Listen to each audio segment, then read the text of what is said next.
Oh, okay. It hasn't started yet. Cool. Wow.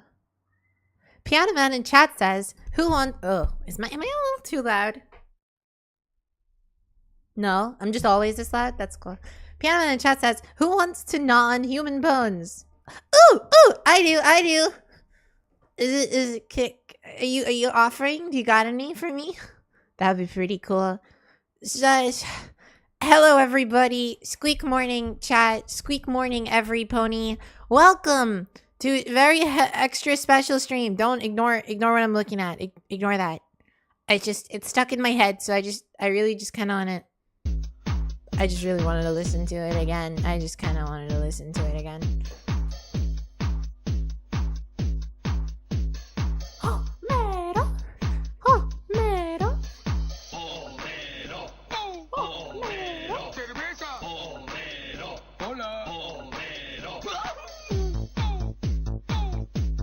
I just really want to throw it down with him. Eso me gusta. Woo! Oh shit. Okay, alright. My internet seems to be struggling today. It seems to always like doing that whenever there's a high action, a high intensity moment for me.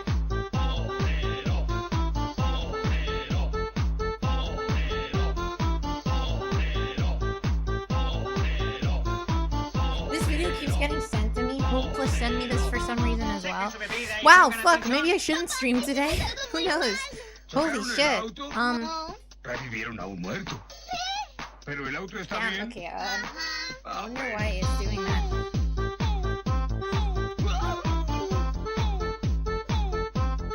Gang, I couldn't tell you. I couldn't tell you, gang. My internet was fine. It's been fine for a while now, too.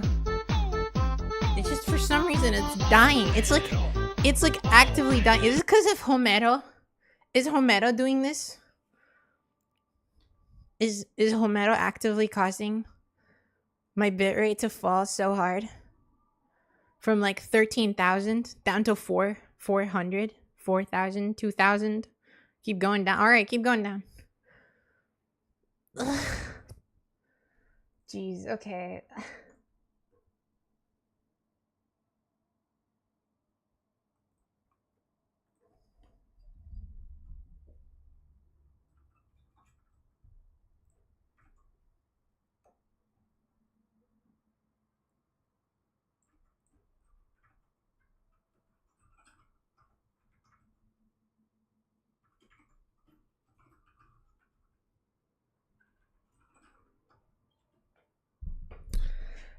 Oh, it's really hot in my room.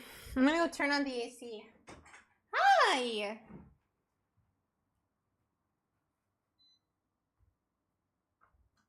Yeesh. I don't know why my chat's still broken. Maybe this will fix it. Oh, it's already fixed. Never mind. Okay. Hi!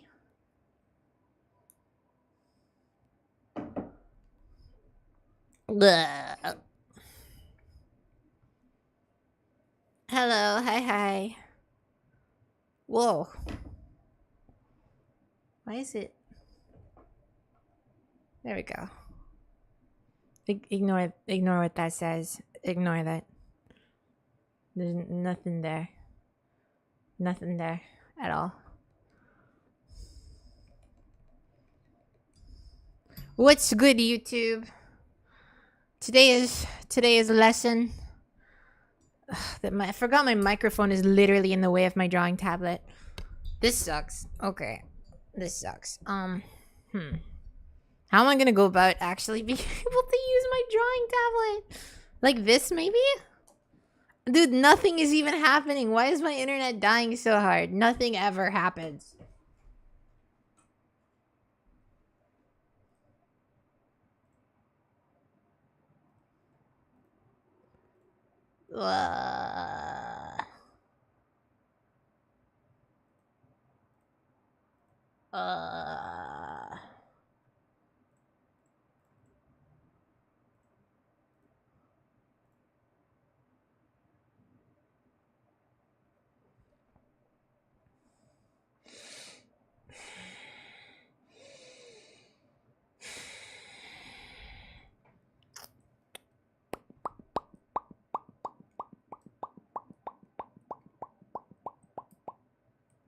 Welcome to Gboard Clipboard. Any text you copy will be saved here. Wow, that's crazy.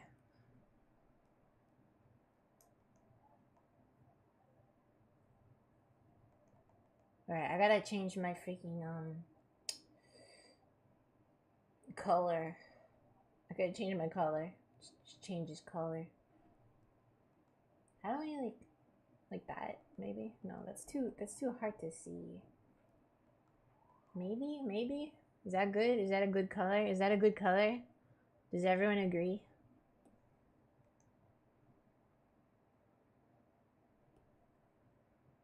That, but like darker.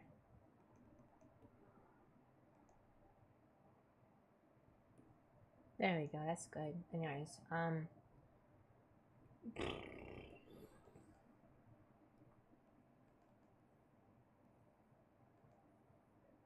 so uncomfortable writing while my freaking microphone is in the way.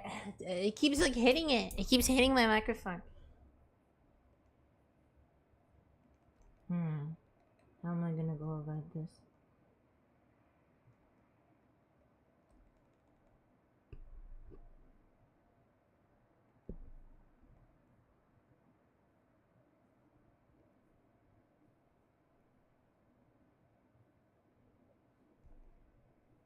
Gonna make it look like I'm just someone with really bad handwriting.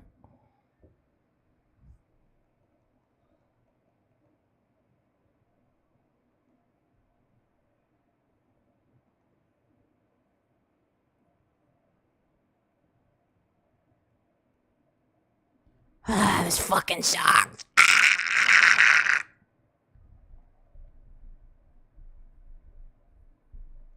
It's okay. If I was a teacher, I would have garbage handwriting too, like they usually do.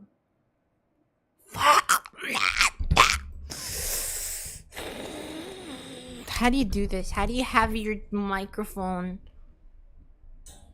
Is this better? Let's see. I mean, okay, I got a bit more, like, space like this.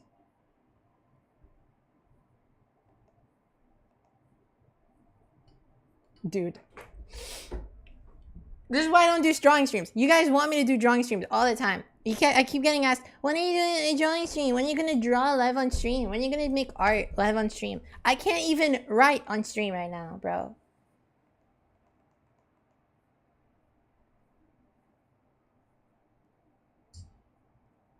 Ugh. Like it's getting in my freaking way.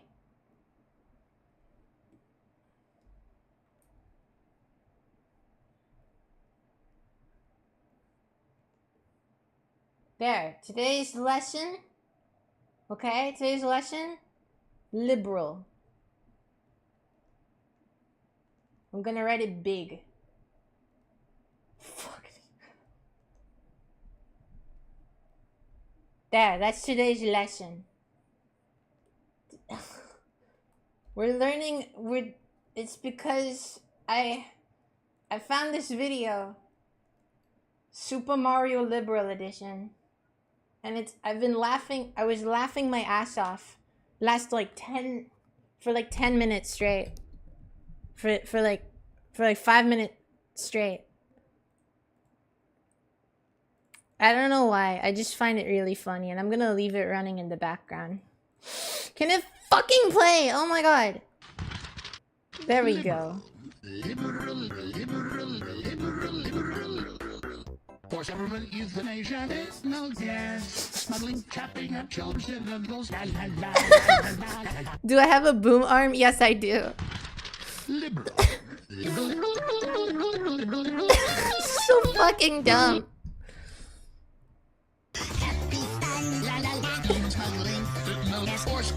I'm losing my mind.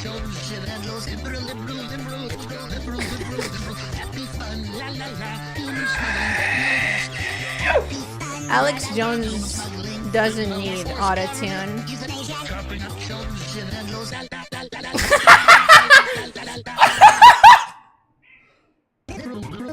I was not ready for the fucking ending part there.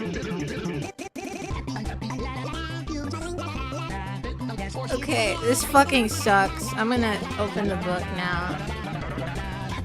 well, oh shit. Anyways, are you guys able to focus on the story like this? I hope you are. Because some background music helps with reading, you know, as they say. As they say, putting in a little bit of... What the fuck is happening? Okay, so this is the intro for a... I can't focus, I'm sorry. I'm getting rid of that. Okay, today's we're doing a book called Five Nights at Freddy's. We're doing a Five Nights at Frunkin' book. Okay, it's called Five Nights at, fuck, what's the book called again? And then the week before, I think, right? It's called The Week Before, right? Right? Anyways, so this book, it focuses on, okay, no spoilers, guys. No spoilers. But I think it's canon. I think this focuses on Five Nights at Freddy's 1, and it's the canon story of the phone guy. That's from what I understand. But we're not, no spoilers on where it's gonna go, okay? We're gonna figure this out together. It's gonna be really epic. It's gonna be, you don't need to know about FNAF. If you know Freddy Fazbear, if you're like, if you're not a FNAF fan, is this FNAF DLC kinda? If you're not a FNAF fan and you just kind of like, you're like, oh, I know who Freddy Fazbear is. He go like horror. That's all you need to know to be able to understand the story. It's not a very context dependent, not a very lore heavy, like modern era game. It just focuses on Five Nights at Freddy's 1. Yeah, but like no spoilers. Obviously, phone guy dies because it's fucking Five Nights at Freddy's 1. Come on, but no spoilers, guys, about the actual contents of the book. Anything interesting that happens, because that would ruin people's fun. It's gonna, you're just gonna come off as a little person with parents who don't really love them. That's all it's gonna make you look like. Anyways, I'm gonna read the intro so that we can get started to learn about what's going on here.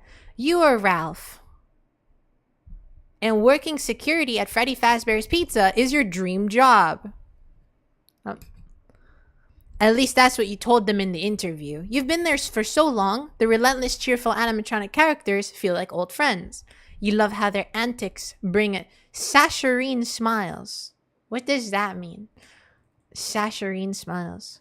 To kids' faces. The place creates happy family memories, and you help make that possible. I can make up words too, like counterclockwise. I can make up words like, This place creates happy family memories, and you help make that possible. But all good things must come to an end. It's time to oh my god, this was written by ChatGPT. It's time to move on while you still can. This is your last week. You've always worked the day shift, but after a sudden staff vacancy and temporary closure, management asked you to take the night shift for a change. Letting them down is never an option. Freddy, Bonnie, Chica, and Foxy are Fazbear Entertainment's biggest assets. That means that's slang for like stuff, by the way. It just means it's their biggest stuff. Your duty is to protect them and the restaurant's reputation. Your contract calls it a matter of life and death. You've heard rumors that the animatronics get somewhat lively after hours. You were just there to say quirky. You were so close. You could have just done it. But no one's better equipped to handle them than you, 22-time Employee of the Month. As Night Watchman, you'll face many choices that lead to various outcomes. If you find an item that might help you do your job, write it down for later. Now for your first big decision. If you want to play on easy difficulty, add paperclip, screwdriver, and flashlight to your inventory. Pfft, nah. We're not doing any FNAF slop. We're not doing none of this pussy shit. If you want to play on normal difficulty, start out with only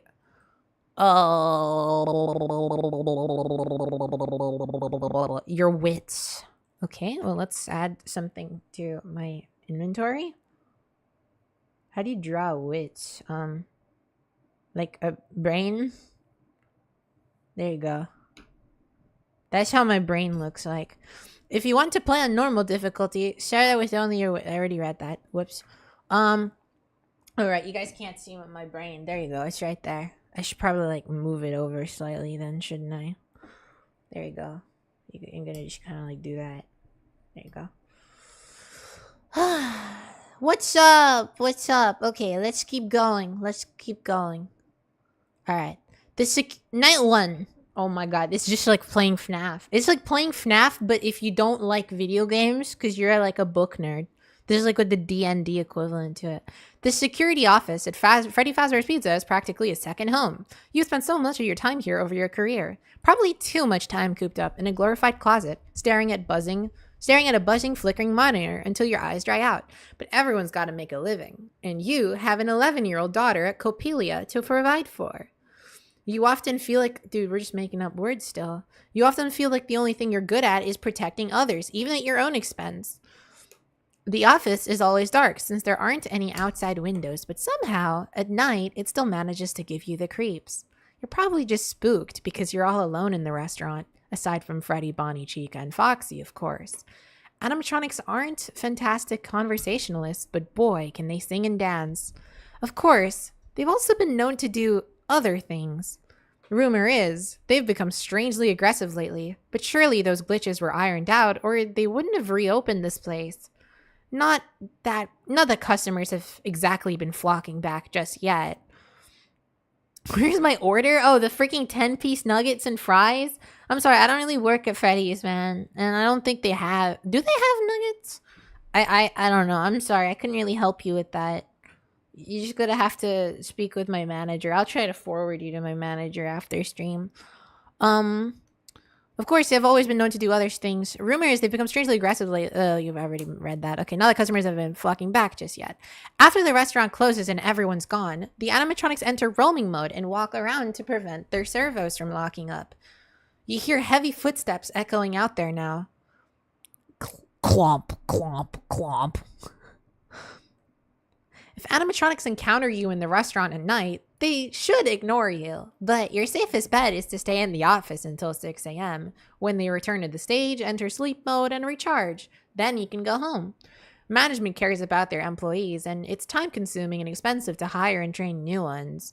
Not to mention the occasional legal fees and the hassle of covering up any accidents. So they installed reinforced doors on either side of the office. In the unlikely event that an animatronic visits you here, you can open and shut the east and west doors by pressing the big red buttons in the doorways. The light switch below them illuminates the east and west halls outside your office so that you can see whether anything is out there. Surviving the night probably seems like a low bar for a job, but this isn't just about collecting a check. You may have to venture out of the office from time to time. The animatronics are clumsy and mindless, naturally. If they break something out there, you have to go and fix it and clean up the mess right away so the restaurant is ready to open. They stole this from FNAF Co-op. What if I want to take a piss break? You could just pause the stream and then unpause it and then watch it at like 1.25 times speed until you're back up. Until you catch back up, yeah. Or just don't, or just pause the stream and then just play it when you're back and just be behind a little bit. It's fine. Yeah, I'm trying to clumsy and mindless naturally. If they break something there, you have to fix it. Just in case any customers show up. Think of the children. Oh, of course, you gotta think of the children in FNAF. Is just a FNAF fan thinking of children comes second nature. Of course, your number one concern is making sure nothing happens to Freddy, Bonnie, and Chica. Oh, and don't forget Foxy. Do not forget about Foxy. Ominous. There are 3 security monitors on the desk, but 2 of them are always on the fritz. Replacing them would let you see more, but you guess management spent the money on those doors instead. You use the control panel in front of you to switch the one working displays to feeds from various cameras around the restaurant. You check the stage first. Your heart pounds when you see Bonnie and Chica are gone. So that's who you heard walking around the restaurant. Freddy's just hanging out up there on his own. The brown bear is dapper as always in his black top hat and bow tie. You're glad they restored the vintage animatronic with his classic look. I'm going to do the sound effects, by the way. I should probably tell you that. Freddy doesn't wander much, as if he's above all that. Just because he's the star of the show. Or maybe he's saving his energy for something. I'm the star of the show, you tell yourself as you switch over to the Pirate Cove camera. Okay. Foxy is shy. The curtains are drawn, so he must still be back there. Before you locate Bonnie and Chica, though, you discover a situation that demands immediate attention. The lights in the men's restroom are out. You must replace the light bulbs before your shift ends, and it's better to do it sooner than later. All right, if you inspect, here's your first choice. Okay, if you inspect the desk, tap, touch here. If you exit through, okay, inspect the desk, exit through the door on your left, exit through the door on your right, or check the cameras again.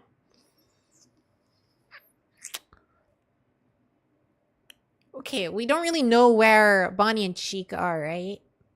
Now let's check the cameras again. It's always a good idea to check the monitor to see where the animatronics are at any given time, especially if you're thinking about leaving the office. You quickly click through the camera feed. Freddy's on the stage, but he's moved since the last time you looked at on him. He's facing the camera now. His eyes seemingly gazing into your soul as if to say, I know that you're watching. You shudder. Who watches the watcher? Wide eyes peer from behind the curtain in Pirate Cove and then blink out. Not so fast, Foxy. You can't find Chica anywhere, but the camera in the kitchen has been broken for a while. It only picks up audio, no video, and something is in there rattling pots and pans and banging cabinet doors. The giant yellow chicken has a voracious appetite. Sounds like she's a bit peckish and looking for a midnight snack. But Bonnie? Where's Bonnie? Oh, there he is, in the West Hall, heading towards the security office. If you exit through the door on your left. Okay, obviously, going to the left means we die. I kind of want to see what happens, though. Let's go see what happens when we run into Bonnie. Okay, eager to face the restroom lights and get back to keep watch, you head out of the door through the west door. Out of the office through the west door. It's pretty dark in the hallway, but you have the layout memorized, even after the recent renovations. They like to move things around here a lot, maybe to confuse the animatronics. The supply closet is just ahead on your left. You want to stop there to pick up some fresh light bulbs since the bathrooms aren't always stocked. You'd hate to have to make a second trip. You yank the door open and try to step inside the closet, but you bump into something big, solid, and furry. And wearing a blood red bow tie, it's Bonnie! You recoil, raising your hands in a futile defensive gesture. An ear-splitting shriek cuts through the night as a 6-foot-plus rabbit lunges from the shadows. The last thing you see before everything goes black is this massive jaw snapping open and shut. It's like the jump scare! He's going, Eee!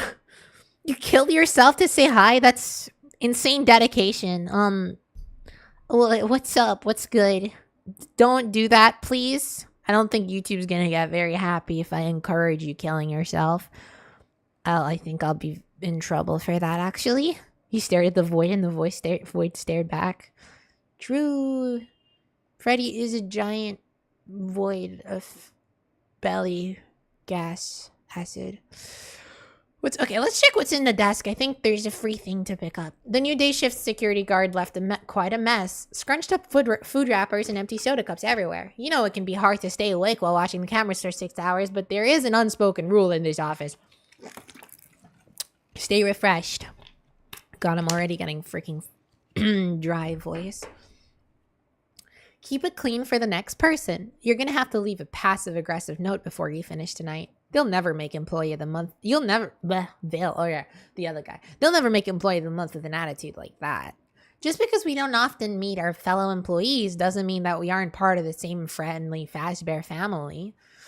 It's important to have some pride and consideration. This is one of those reasons you agreed to record those training videos for those new hires, leaving phone messages as part of orientation. Leaving phone messages for the new hires? No way! You hope hearing a calm voice keeps them level-headed when things get tense, and it's nice to know that they're even there. That even after you leave this job, part of you will always remain here. You yank open the top metal drawer, and yep, more trash. You pluck out the crumpled balls of paper and soda cups and spot something small and shiny at the bottom of the desk. A paperclip. Those always come in handy. You slip it into your pocket and finish tidying up the office. This guy knows how to freaking break locks. Holy crap. Stay hydrated, wet rat. Thank you. Mommy ASMR replacement? Oh my god, bruh. Those always come in handy. You slip it into your pocket and finish tidying up the office. All those soda cups remind you about the restroom. Restroom? Whoa! All the soda cups remind you that you have a thing for piss. And those broken lights you have to take care of. I hope we can romance Freddy in this. Okay, alright. I hope so too. I can't wait for the 20-minute Ralph X Freddy and Foxy 3-way scene. That honestly, I'm so excited for that. The restrooms are located on the east side of the restaurant, so you head through the door on your right. You glance at the rules for the safety poster as you exit the security office. You don't know why they're posted in this corner where kids shouldn't be anyway. The rules certainly don't apply to you, especially number 8. Leave before dark. Especially number 8 and not like the third one or something, the one that says don't poop on the floor. What?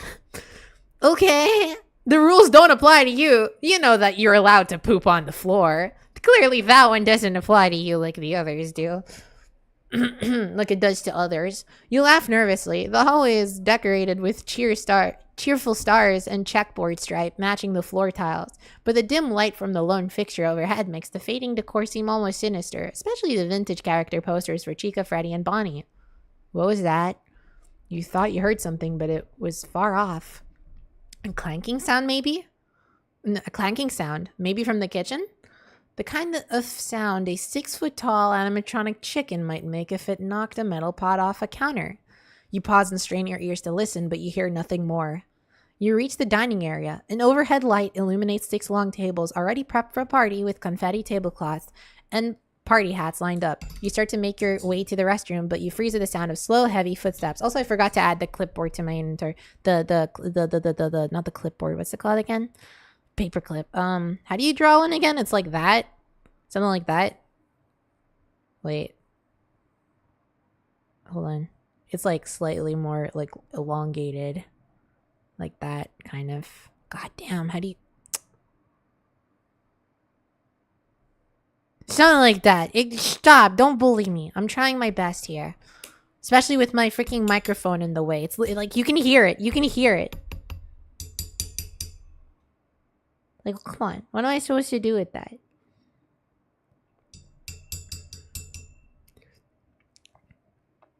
Where am I again? Shit. No. Okay. If you hide under a table, touch here. If you hurry towards the bathroom, touch here. If you knock over a table as a distraction, touch here. Ooh, see, that's good. That's like a lot of variety. I can't predict what would work better. I can probably hide and then go from... I don't think that she would know I'm there, right? Because this is like really early. You scramble under your table and lie on your stomach, peering out from underneath the tablecloth. Now you feel the vibrations of footsteps as well as hear them. They plot towards the dining area. The animatronic would be moving faster if it knew your location. If you make a break for it and stay low behind the tables, you might be able to reach the restrooms without being spotted. Or you can cower here silently and hope whoever it is moves on. Okay. Let's run. Shit. You don't like being out in the open. If you can make it to the restroom, you can try to block the doors to keep animatronics out. You race towards the restroom, the rubber soles of your shoes squeaking on the red and blue vinyl tiles. But remember, the animatronics are surprisingly fast when they want to be. You only make it halfway across the dining area before powerful yellow arms grab you from behind. Your blood-curdling screams drown out the whir of an animatronic servos and cracking bones. She just started like flicking... Anyways... Because Henry Afton killed those kids. Yeah, I'm sure Henry Afton killed kids.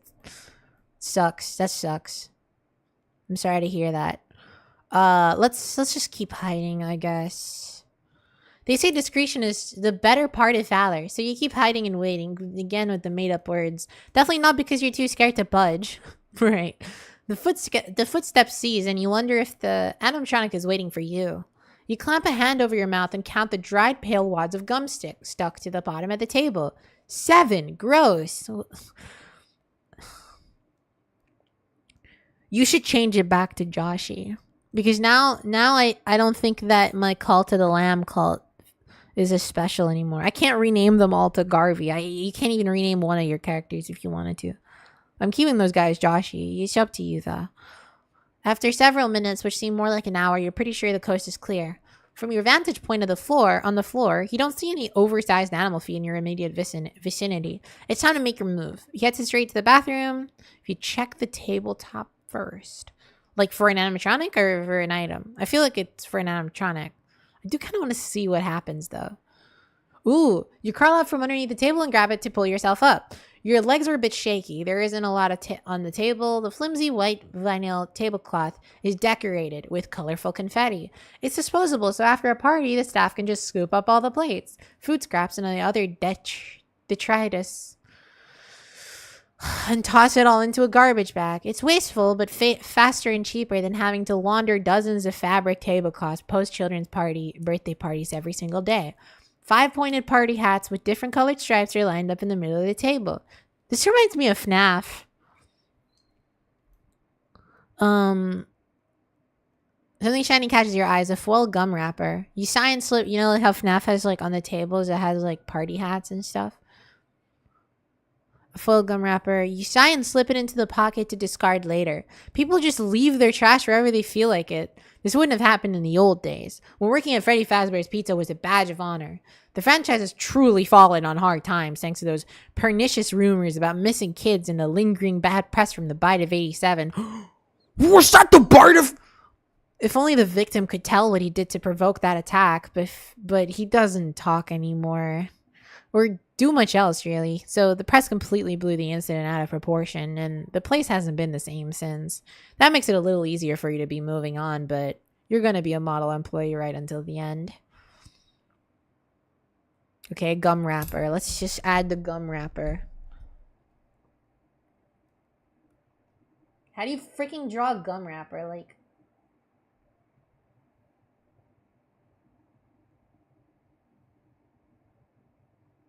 something like that, and then we just add crinkles, I guess. Like that. Okay. Wow, that's amazing. This is the best gum wrapper in the world. We can add a little bit of a gloss to it. I guess. There. Is that good? Is it something like that good? I think that's good. That's my wits, by the way. That's my wits. My wits are shiny, smooth.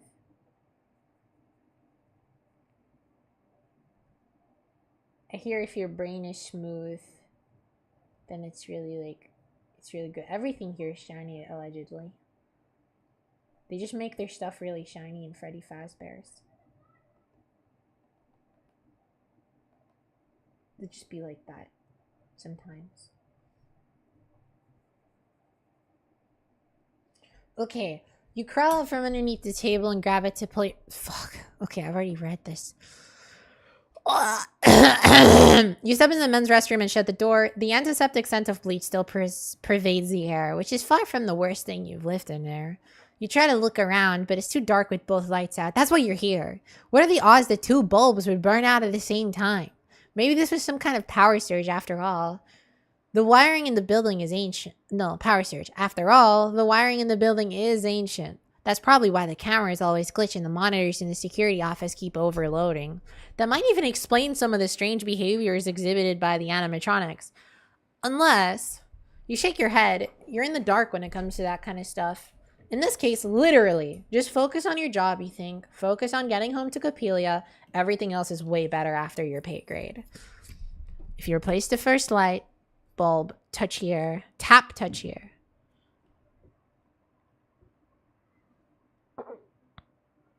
Mommy chili, alright.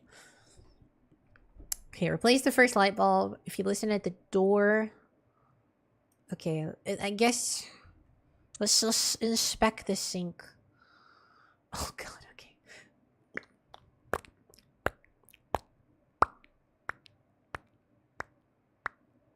There we go. Finally found the sound. That dripping faucet is so annoying! You can't concentrate on anything else. You turn to your right and feel for the sinks as you edge along the walls. When you reach them, you tighten the hot and cold water taps until the dripping stops. The sink is filled with water. It appears that something is clogging the drain. You probe it and it feels something soft and slimy. You pry it loose and squish it in your fingers. It's slightly sticky. You raise it to your nose and sniff tentatively. I'm sure you could tell what it is before actually doing that. You give it a little taste. You start wiggling it around on your tongue. You put it in your butt a little bit. so you can get a second set of lips on it, so you can, you know, get more of a taste. Would we get to decide with a poll? That would be too slow is the issue. Waiting for everyone to decide on the options, that's the main issue. The sink is filled with water. I like the idea, and I did think about it, but, you know, there's a lot of choices, so. The sink is filled with water. It appears that something is clawing, and it's chewing gum. Ugh. With the obstruction removed, the water drains out of the sink, gurgling down the pipes. Why would you add it to your inventory? And how would you add it to your inventory? Where do you put it? Like, your mouth is the only place you can put it, really. If you put it in your pocket, it's going to get stuck there. If you put it, I guess, in the wrapper, but, I mean, it's going to be kind of annoying to remove afterwards.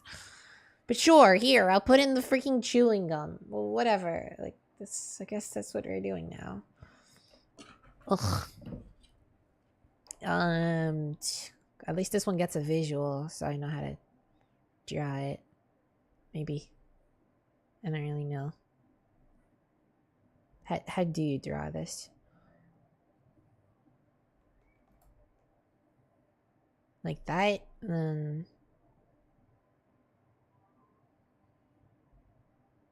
Something like that. And then something like that. And then... does this look chewing gum enough so far? Maybe.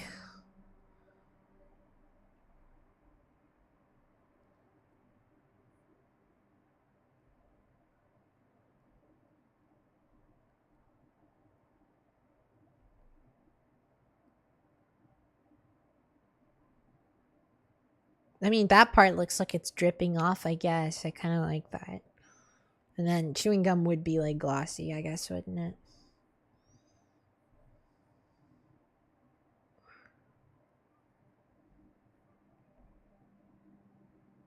Something like that. There you go. That's my chewing gum. I hope it doesn't get lost in interpretation, in translation.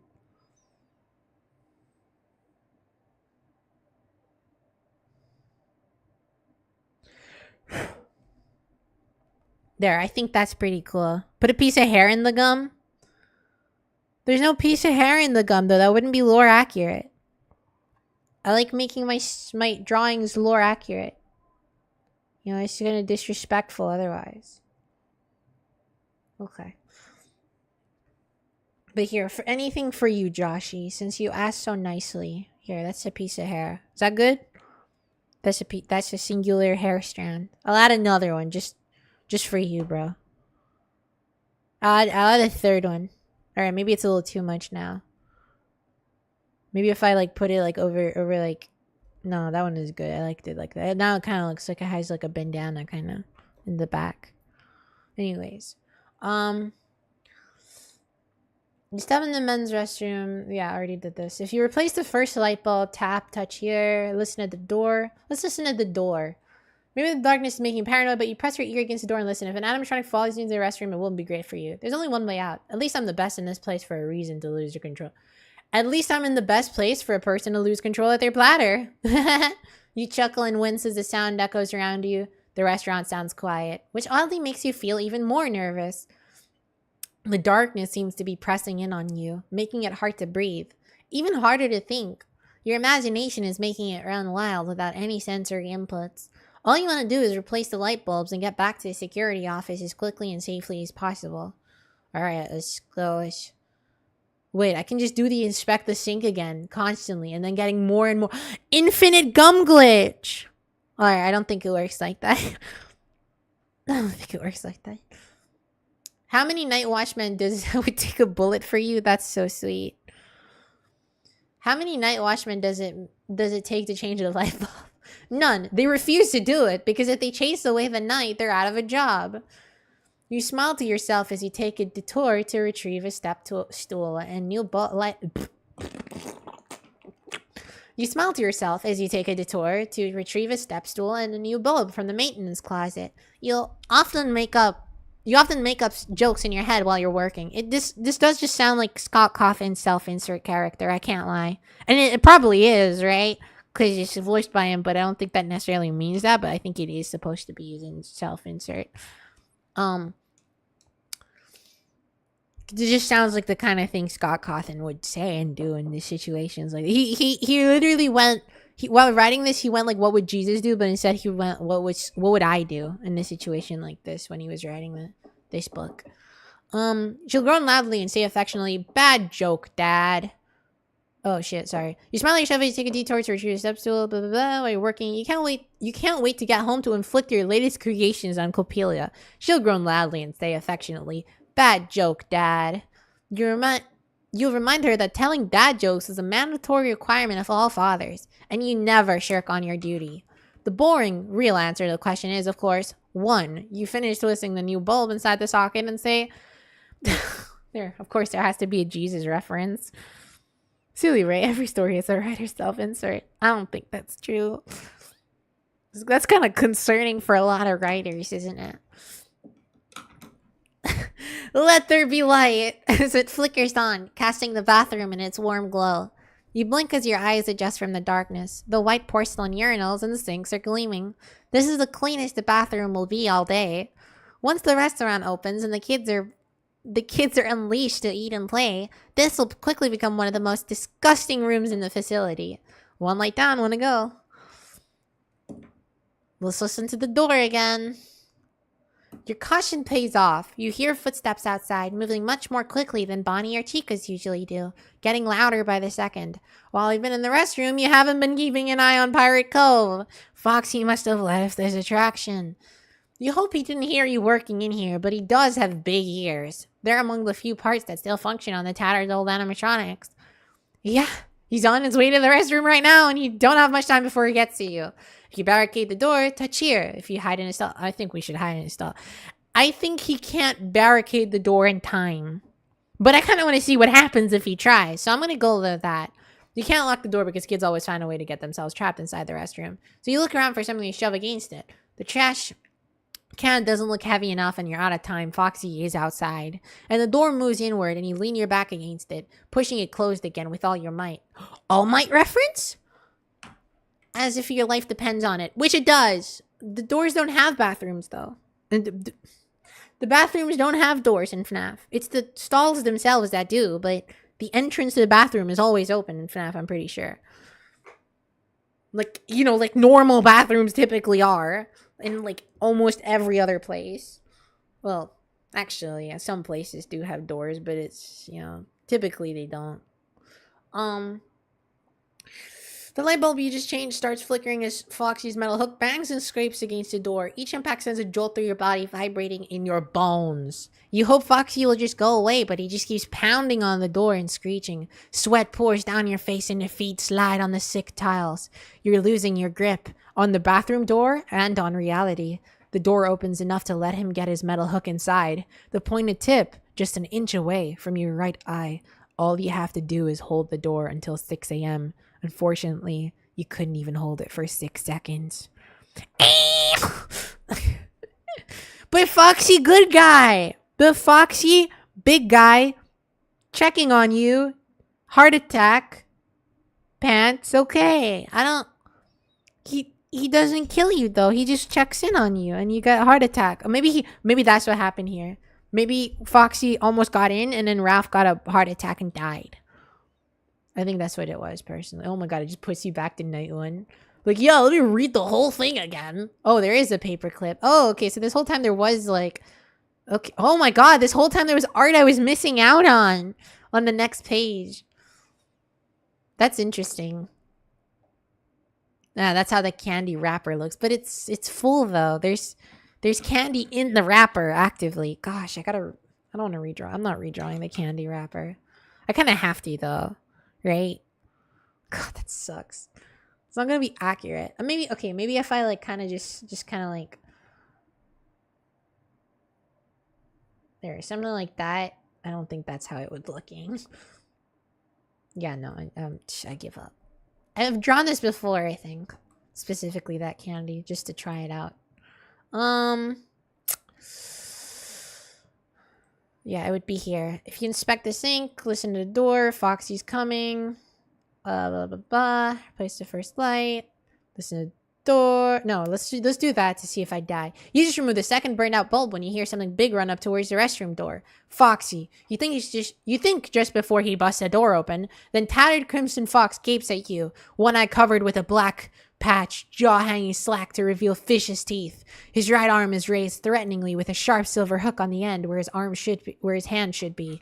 Everything about this animatronic screams, not for kids, which is probably why his attraction has been marked out of order for the reopening. Though as far as you know, he's never bitten any kids. But now Foxy is literally screaming and rushing towards you. Arr, I'm gonna kill you, matey! Spontaneous combustion? Are you gonna play the Flash game I sent? I want to see your reaction. After I'm done reading. Sure. But now he's literally screaming running towards you. You hurl the light bulb in your hand at him, but it shatters harmlessly against his head, and broken shards of glass tinkle on the floor tiles. That's me when I piss. My piss tinkles on the floor tiles. Because I'm bad at aiming. Great move. Great move. Now he's really agitated. The good news is you won't have to clean up the mess. The bad news is you are the mess. God, this is such a like cornball writing, but I love it. Because it's like, it's not like bad. Like the dialogue wise, I don't think it's very bad, but it's kind of like, come on. It's kind of corny. The bad news is you're the mess. You're the mess. Excuse me, sauce? I'm dead sauce? I don't, you know what? I changed my mind. I just remembered the Flash games you sent me. I don't know if I want to do them. I'll consider it. If you keep waiting, tap here. If you hurry towards the bathroom, tap here. Yeah. No, wait. Shit. Where was I? Listen at the door. Hide in a stall. Hide! You have to hide. You can't fit in the maintenance closet. It's too small and crammed full of mops, buckets, and cleaning supplies. Your only option is to duck into one of those stalls and stand on the toilet like you did in elementary school when you need to get away from the mean kids. Now that you think about it, maybe that's one of the reasons you became a security guard, so you could help those who can't help themselves. Of course, you imagine that you would be armed in order to protect and serve, but weapons of any kind aren't allowed at Freddy Fazbear's Pizza. Nothing kills a kid's party more than seeing someone with a taser hanging out in the corner, even if he is the good guy. You dash to the first bathroom stall, but find that it's locked from the inside. It's secured with a simple slide bolt latch. You might be able to get it open if you had something thin enough to fit between the door and a jamb. And jamb? I've seen worse on AO3. Yeah, because it's AO3. If you barricade the restroom door, tap here. If you try the next stall over. Ooh, I don't know if I should have to use the paperclip. Let's try the next stall. The next stall is open, but before you can get inside it, the bathroom door bangs open and slams against the wall, loud as the gunshot. Foxy fucking kills you. He runs in, grabs you by the throat, and starts.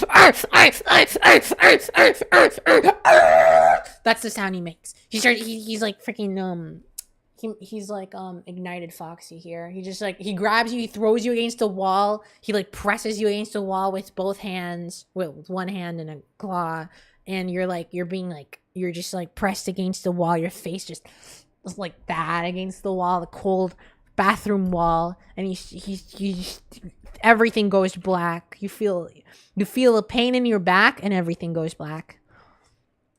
The next stall over is open, but before you can get inside, the bathroom door bangs open and slams again. See, that's what I was saying. Loud as a gunshot. Foxy Pirate is here, and he knows how to make an entrance. Of course, he's kind of fruity with it, but he is a top. Don't underestimate him. Hi, Meshimu. His exposed metal feet clink against the floor as he steps into the bathroom. The porcelain tiles crack under the pressure of his weight. God damn. His eye patch is pulled up so both of his glowing white eyes are focused intently on you. Dude, I think this is a scene. He scrapes his hook along the wall as he stalks towards you, and then he starts humming. Oh shit! It's gonna happen! That's the scene I was talking about. There's gonna be some lip-on-lip fox on human... Okay, that feels weird to say. Foxy used to sing in stage shows with Freddy, Bonnie, and Chica until he was banished to Pirate Cove and left to be forgotten. Let me show you why they call me the dangerous one, matey. The tune is slow and unsettling, but you can't quite remember the song, at least not in the short time you have left over. It's the one that goes like, Like the one in the movie. I was in page 30, I believe. All right, let's try barricading the restroom. Ooh. Oh, so you have to have the paperclip. See, that's good, actually. Forcing you to have to use the items rather than... You can't lock the door because kids always find... Oh, no, I already... It's the same one as last time. Anyways, let's try the paperclip. Okay.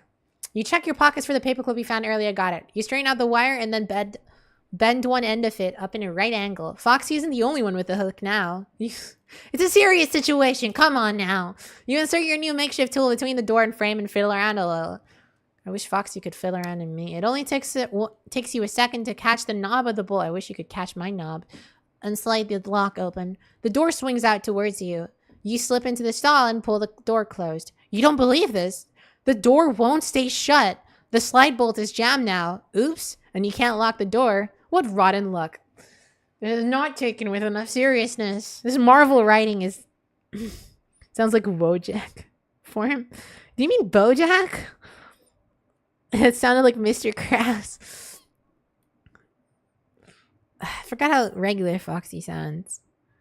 Yer, me bird likes you, so I'll do ye a favor. That's Rockstar, but I don't know how regular Foxy how to do his voice. You don't believe this. Door won't stay shut. The slide bolt is jammed now. Oops, and you can't lock the door. What rotten luck. Foxy's footsteps stop right outside the restroom. What now? I'm just waiting for one of these freaking lines to say, he's right behind me, isn't he? If you try the next stall over, tap here. Okay, try the next stall over. Hold the door shut. Use chewing gum. Okay, we know what the first two are. We've done those already. So let's use the chewing gum. You put... oh yeah, I should probably erase them from my inventory. Or at least add like a red X on them or something. So that I don't get rid of the drawing itself, you know? Yeah, okay, so paperclip. Now chewing gum. You pull out the wad of chewed gum from your pocket and pick lint off it. It's gross. It's still soft and slightly sticky. You wedge it into the door lock and the door stays closed. You sigh with relief and crouch on the toilet, tucking your feet under you and out of view. The restroom door creaks open and bumps against the wall. Someone is there waiting in the doorway. Waiting, watching, waiting. Somehow, you manage to remain perfectly still and eventually whoever it is leaves. I wonder who it was, guys. He's golden Freddy. If you open the door and look outside, touch here. If you peek under the stall, touch here. Okay, let's see what happens if I just like outright open the door. You quietly open the stall door and tiptoe to the door. The heavy footsteps are going more distance. You take a quick look outside in the restroom and see Foxy ambling through the dining area on his way back to the pirate cove. You wipe a sleeve across your damp brow. Phew, that was close. Your fingers ache and twitch from holding the stall door closed. You're going to file a very stern complaint letter to the maintenance staff for leaving a stall door broken until the next shift. You check your watch. It's just after 4 a.m. and you still have a job to do. Touch here. So what's different from if I had, you know, peeked under the stall?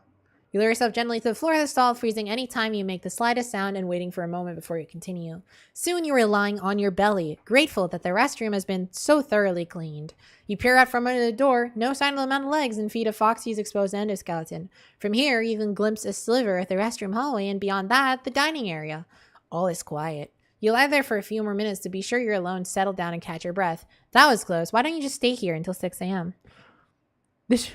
Oh boy, Loris, this reminds me of the time I was a guard in Five Nights at Freddy's.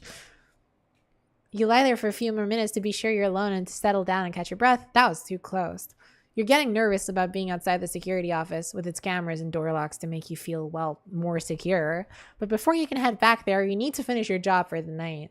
You stare up at the second broken light bulb. You're the only thing standing between me and home tonight, you say. So, I'm talking to inanimate objects now. And myself. That's awesome. They should get James Gunn to rewrite this, I think. That would be good. I think James Gunn should write this. What? Now, I know that sounds bad. So I'm talking to inanimate objects now. Myself, that's awesome. You've been through a lot already. You're tempted to leave now, knowing that someone on the day shift will have to replace the bulb and fix that bathroom door if you don't. But like you said in one of your training videos for the restaurant, you can't spell team without M and E. After the bite of 87, you heard some of the staff twist that around to you can't spell team without M-E-A-T. You didn't much appreciate tragedy and loss in their own ways, sometimes with humor, but hey, at least this shows that they were listening during orientation. Meat. If you replace the second light bulb, tap here. If you look inside the second bathroom stall, I want to see what's inside the second bathroom stall. The closer the call with Foxy has you on edge, jumping at shadows and constantly glancing over your shoulder. You're pretty sure the second bathroom stall is empty, so why do you hear hoarse, garbled whispers coming from inside? This is a webtoon dog? So why do you hear a horse?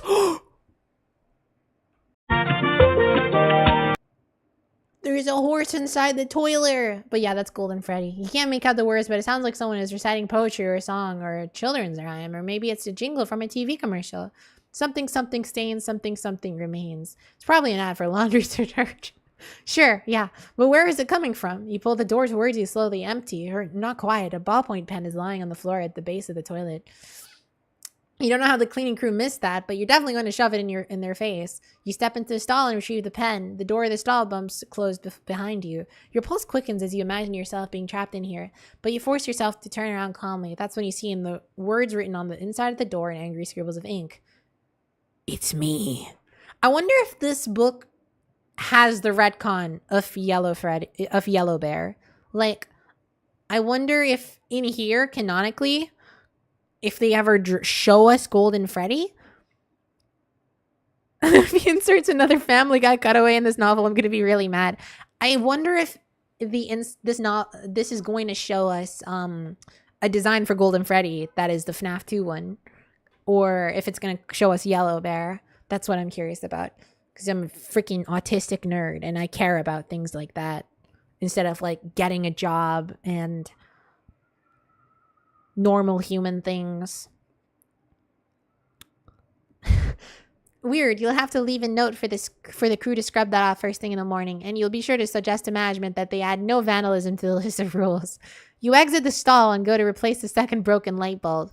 Add ballpoint pen to your inventory. All right, let's see what it looks like this time around.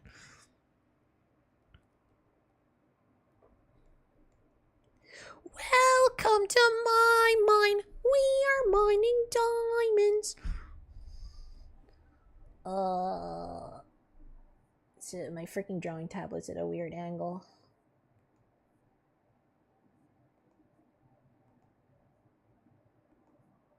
Something like that. And then just...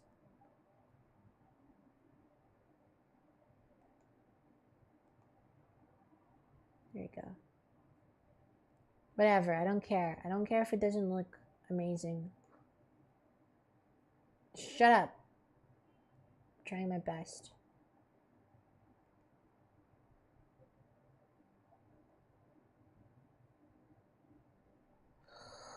It's so curved. There we go. Let's give it a little bit of a gloss as well. There you go. It's so beautiful. Such a beautiful little pen. You guys were right with this pen. It's curved on purpose because that's the gimmick of this pen. That's supposed to look like that.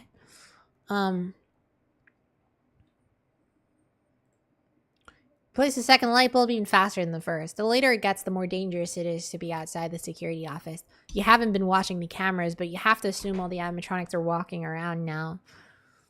With the bathroom once again bright and cheerful, you can head back to safety, but getting there will be very unsafe. You return to the step stool to the maintenance closet and dispose of the old burnt-out bulbs in the trash. You glimpse your reflection in the wide mirror. You look terrible. The light reveals deep shadows under your eyes. Transitioning from the day shift to the night shift is already starting to fatigue you, making you question what's real and what isn't. At least it's only for a week, and then you can rest as much as you want before diving back into the into your job search. Why did I keep saying job security?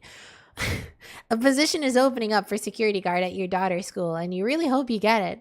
But middle schoolers can be just as difficult to handle as animatronics. In some ways, Freddy, Bonnie, Cheek, and Foxy are just big, terrifying kids. I wonder why.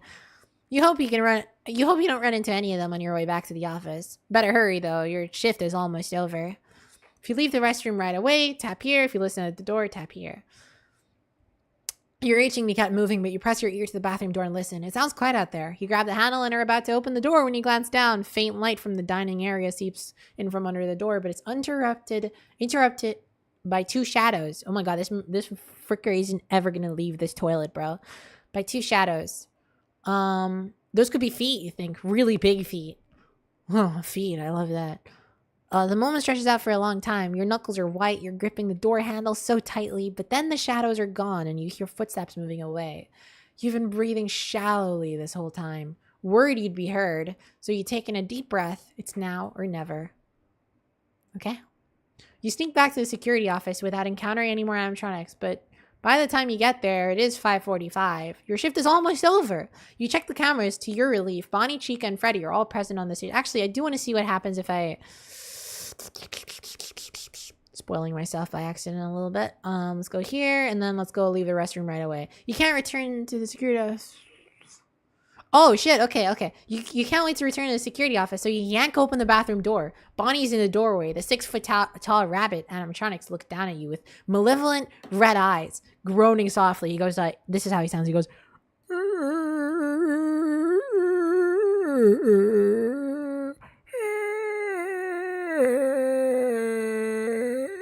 Your strained voice sounds uncannily human. You only have a split second to act if it isn't already too late. Slam the door or try to slip past him. Let's try to slip past him. Bonnie seems bulky and slow, you think. You can slip past him and run away. You're wrong. As you exit the door, he seizes your left arm in a vice-like grip. No matter how much you pull and push, you can't get free. The more you struggle, the more he squeezes your arm. And I just realized something. Let's do 2 nights every stream. That's a good way to cut. I think that's a good way to do it. 2 nights every time I do the book, because it's probably got 6 nights worth of content, or at least 5 nights, and then extra content. Bunny seems bulk and right, because you die in night 5, don't you? But yeah, there's probably like bonus content afterwards, I'm sure, or something like that. Bunny seems bulky and slow. You think you can slip past him in a way. You're wrong. As you exit the door, he seizes your arm in a vice-like grip. No matter how much you pull and push, you can't get free. The more you struggle, the more he squeezes your arm. The pain is excruciating as your bones break. That sounds like an elderly guy because that's how he sounds in game. He ignores your screaming and drags you roughly across the dining area by your broken, useless arm. You go limp, dragging your heels to try to slow him down, but he carries you as easily as his electric guitar. Your throat is raw, you can't scream anymore, and there's no one to hear you anyway. The agony causes you to drift in and out of consciousness. You're vaguely aware that Bonnie has taken you to backstage, where animatronic parts are stored for eventual maintenance. He drops you on the floor and turns to pick up a spare yellow Freddy costume. A yellow?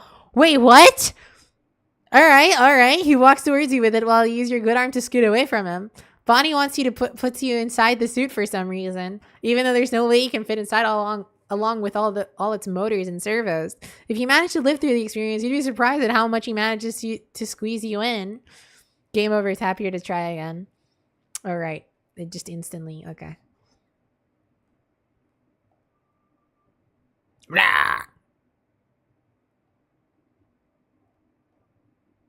Let's try slamming the door. You slam the door in Bonnie's grinning face and hold it shut. He doesn't try to get in. He continues groaning for a short while, and then you hear his footsteps moving away. Phew. That was too close of a call. There's no telling what Bonnie wanted with you. You just hope he's on his way back to the stage and won't be waiting for you at the security office. Tap/touch here. Your little guitar. It's the same thing. You run into the same thing. Previous night watchman have reported the animatronics behaving strangely, but like everyone else, he dismissed their wild stories. Sometimes people fall asleep staring at the camera feeds and they imagine things. Bolstered by the old rumors and stories, the mind can be a funny thing, making it hard to distinguish hallucinations from reality. Now you feel bad for not believing them, and you know that if you tell the others about what happened tonight, they won't believe you either. Perhaps they would even discourage you from talking about what you've seen. You would never do anything that would harm Freddy Fazbear's Pizza. You've put too much time in. Put so much of yourself into that job that you're practically a part of it yourself. You've never pictured yourself leaving, but it seems like the best time to go, especially considering everything that happened tonight. Just 4 more shifts left. You can do this. All right, tidy up before the end of your shift. Sit down and wait for 6 a.m. If you have the bonus item. What's the bonus item? Explain what it is. What's the bonus item? What is a bonus item? When did we... Does it have a name so I know if I have it or not? What the fuck? Maybe you need to play it again. Maybe it's like a new game plus situation.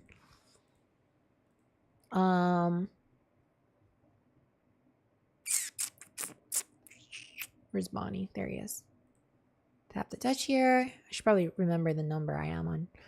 Tidy up before the end of your shift. You start putting the security office back together the way it should be for the next shift. You toss all the garbage from the desk into the trash can. The sight of those food wrappers and soda cups sets your stomach grumbling. You haven't eaten in the last 6 hours. You clear out junk from the yellow... That's true, I haven't. Have I? I don't think I have, yeah. You return to the desk...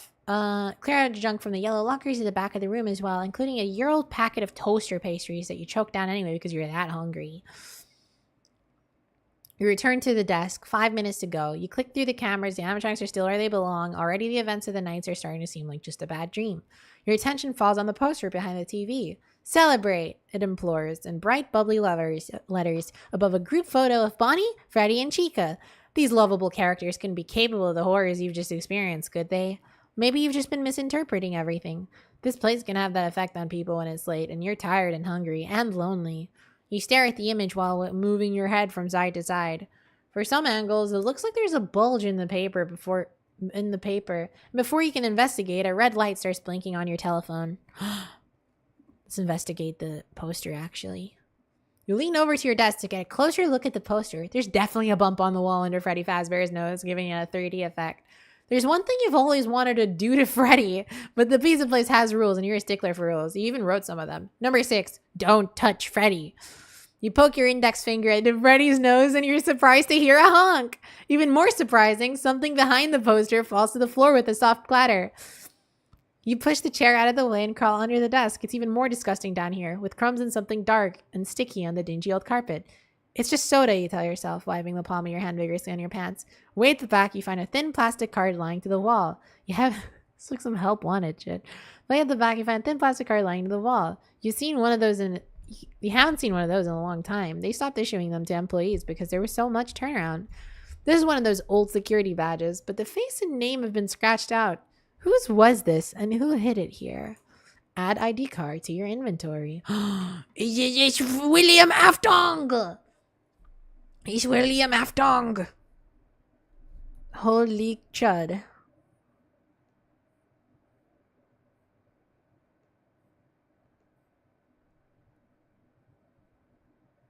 This is such an awkward position to be in right now. Here you go.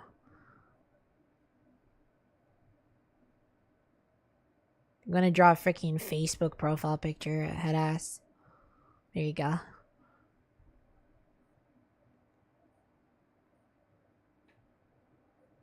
There you go. That's good. Good enough for me, personally, I'd say.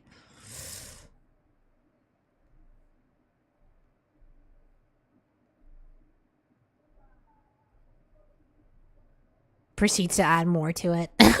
Okay, there we go. What is wrong with me? Why am I actually still doing this? I just think it looks neater this way, that's all.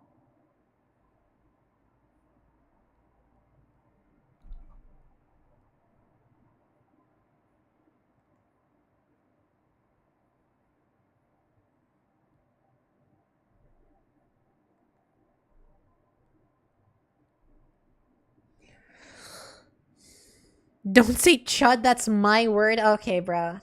I'm sure you own that word. I'm sure that's your culture. You made the word, yeah, sure. Talk to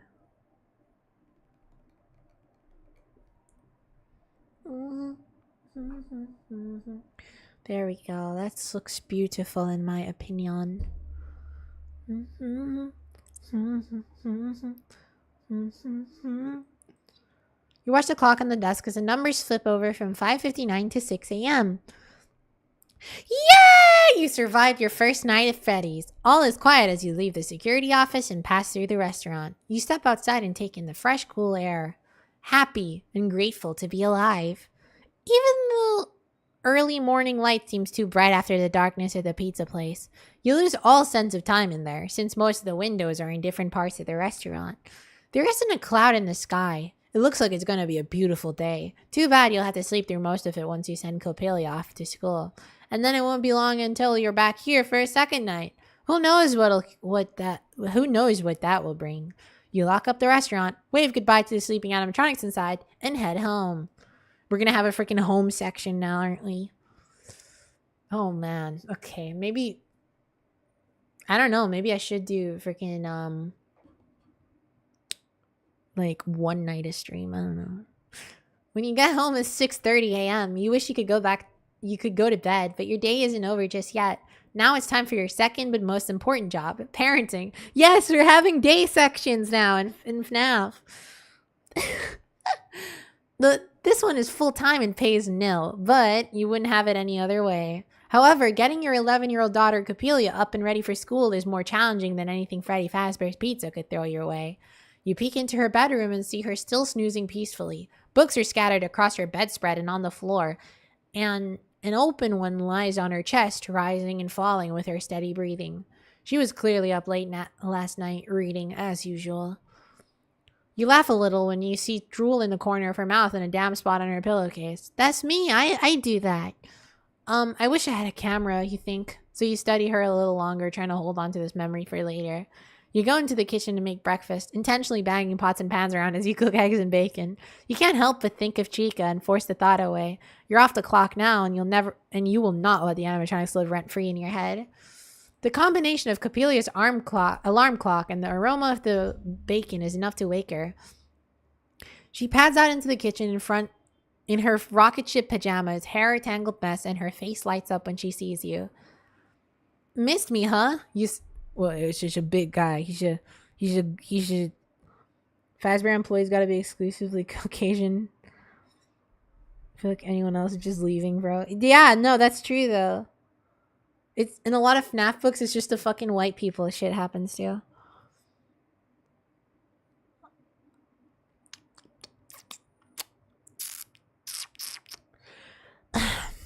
Missed me, huh? No. How do you do his Scott Cawthon's voice? Missed me, huh? You say. I don't know, man. How do you do a middle-aged man voice, guys? Chat. How do you do a middle-aged man voice? Missed me, huh? You say, twirling your spatula. No, I just love bacon so much. She gives you a hug, and by extension, the person making it for me. You laugh. But seriously, I missed you, she says. While you were sleeping? Especially then. I never sleep well when you aren't home. I hate leaving you, but it's just for this week. She sees the concern on your face and puts a hand over her mouth. Oh, Dad, I didn't mean to guilt trip you. I'm fine, really. Mrs. Andrews always looks in on me, and she hears everything that goes on around here. That's an understatement, you smile. You're grateful to have someone close by to watch the house when you're away, but you never worried that Copelia will get into any trouble on her own. If anything, she's keeping an eye on kindly Mrs. Andrews, who had sadly lost her own daughter at a young age years ago and has been overprotective of the neighborhood kids since. Copelia reaches for the tray of cooked bacon. Who the fuck names their kid Copelia? It's gotta be abuse. No, okay. It sounds like the name of a flower, actually, now that I think about it. Need 40 plus hours of construction first if you want to sound middle-aged. Only 40? God, that must be like crushing. I mean, that's a lot of construction. That's 40 more hours than I'd be willing to do, but like still, I feel like for a lot of people, they'd be at least in the like something hundreds, something thousands range. I don't know. 40 is like a week or two of work, isn't it? A week probably, yeah, for a construction worker.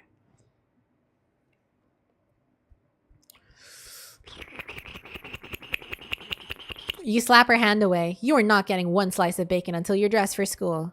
She sticks her tongue out and disappears into her room. Okay. Copelia comes back in record time with her hair neatly tied in a ponytail, a bedazzled purple t-shirt, tights, and a jean jacket. She sits down, and you put a heaping amount of bacon on her plate that she immediately starts shoveling into her mouth. How is work? She asks. Uneventful, you lie. Sounds like my dream job. Sitting at a desk in the middle of the night, pushing buttons. I would catch up on so much reading until boredom kills me. You would not be killed by boredom at Freddy's, you say, and promise me you'll never work there. She laughs. Okay, sure. Now, how was your day? You catch up with each other while you eat breakfast. Then she notices the time on the Kit Kat clock and jumps up. My bus! She shoves another piece of bacon in her mouth and grabs her backpack by the kitchen door. She rummages around in it. Crud! Come on. She's not going to say crud. Come on. Fuck! Do you have a pen? I have to... No, she wouldn't say that either. Damn, do you have a pen? I have to finish... Damn it, do you have a pen? I have to finish my homework on the bus. You raise an eyebrow. Why didn't you do it last night? Because I couldn't find my pen? Keep up, Dad. If you have the ballpoint pen and give it to her, remove it from your inventory. Oh, I do, actually, yeah. Tell her to borrow a pen. Wait. I want to see what happens. Oh, it just goes straight. Okay, it goes straight into night 2. You just miss extra dialogue or something. Let's go back. You have the ballpoint pen. Give it to her. All right. I guess Golden Freddy's is helping with parenting out here. You grab the pen from your pocket. Here you go. Don't lose this one. You toss it to her. She catches it expertly.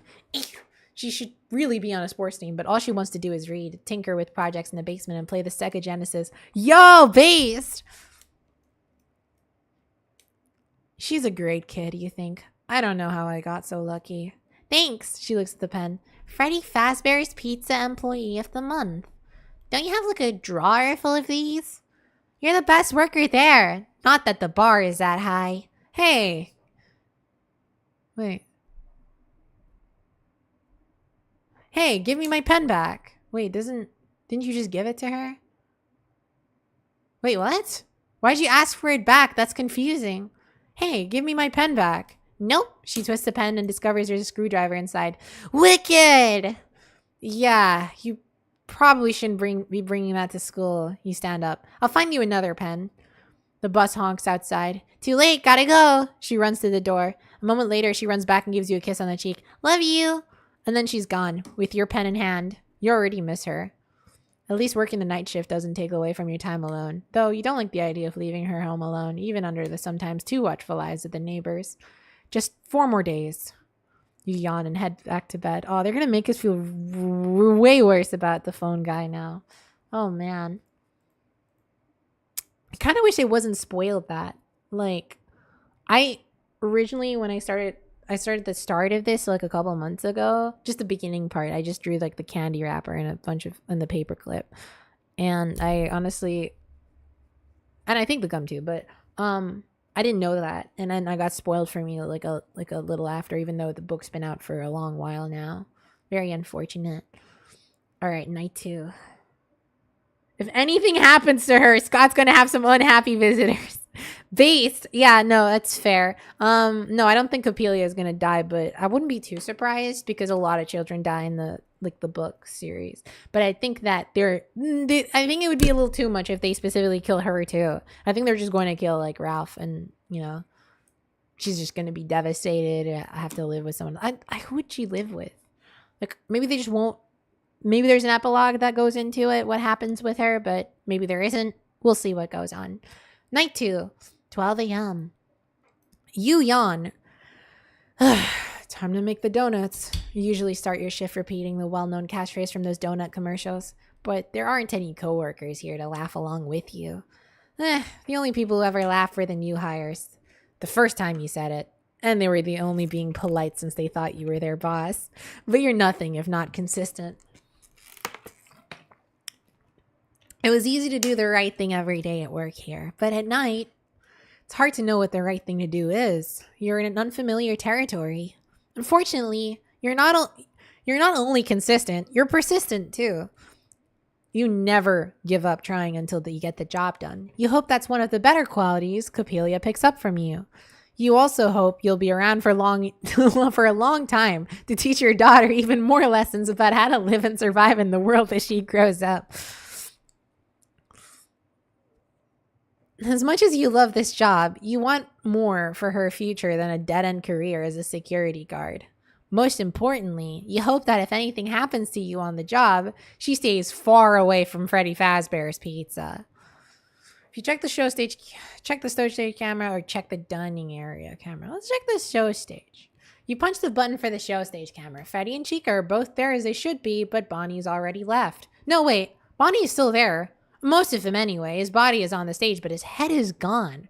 Who would steal the head of an animatronic bunny? Punk kids, you think? Daredevil teens from the high school and community college sometimes try to break into the restaurant if they succeeded. They wouldn't want to bring back a souvenir of their bravery. You laugh, imagining someone shouting, bring me the head of Bonnie the rabbit. So what I'm thinking is, whenever they get the time to remove the head of Bonnie, why don't you use that time to remove all of the animatronics' heads? Hi, Maze Calvin. Use that time to remove their heads, and then when the night shift is over, they go back to their stage, put their heads back on.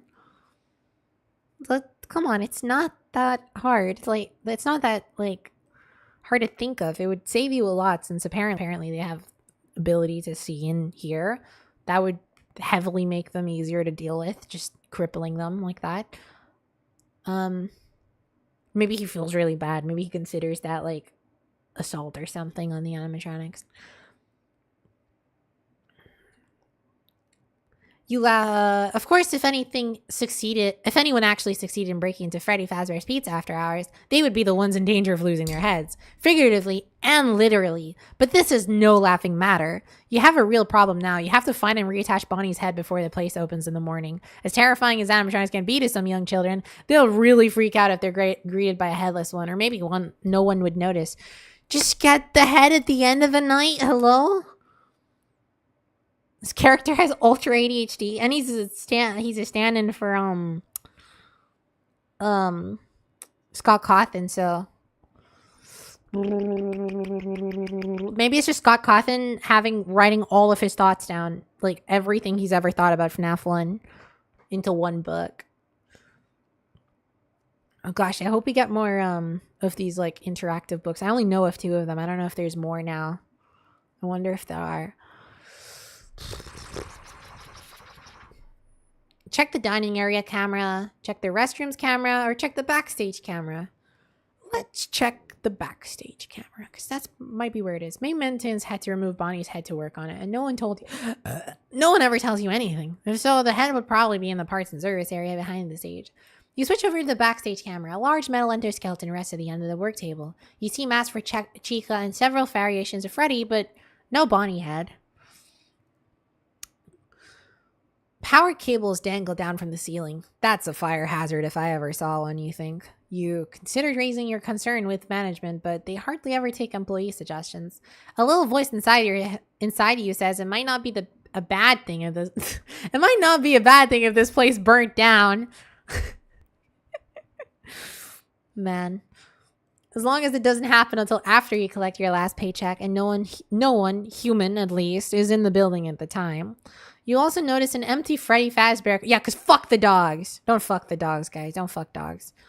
That's illegal. And also just inhumane in general. You also notice an empty Freddy Fazbear costume propped up in the corner. At least you assume it's empty. You're curious, but not curious enough to go back there and check. The camera pans across the room once more, and you notice that there are no parts for Foxy back there. Foxy! You quickly switch over to Pirate Cove camera. The curtain is wide open and the cove is empty. Too late. Footsteps run towards your office, and Foxy bursts inside and creams all over your face. Game over. To start from the beginning. Dude, and from night 1? Hello? It starts you over from night 1? That's insane. What's the point of that? It's not like anyone's gonna read the book again and be like, oh yeah, let me read through the entire book again and do all the choices again. Come on. I get that they're trying to make it more annoying, but it's a little too annoying. Come on. I don't remember the exact number, but I can go to 263, which is, I remember where you had the final choice, and then click that, and then click that, and then now we're at night 2. Cool. There's a dining show.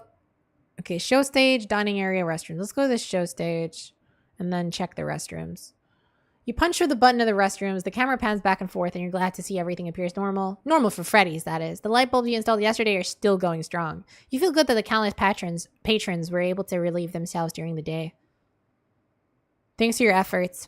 Better news. There aren't any signs of wandering animatronics outside the restroom. Maybe you're in for a quiet night. It sure would be nice to finish out the week with your sanity intact. Already thinking of arson? It's like FNAF 3, gamers. When does Markiplier shoot the janitor? Wait, what? Wait, what? Wait, what?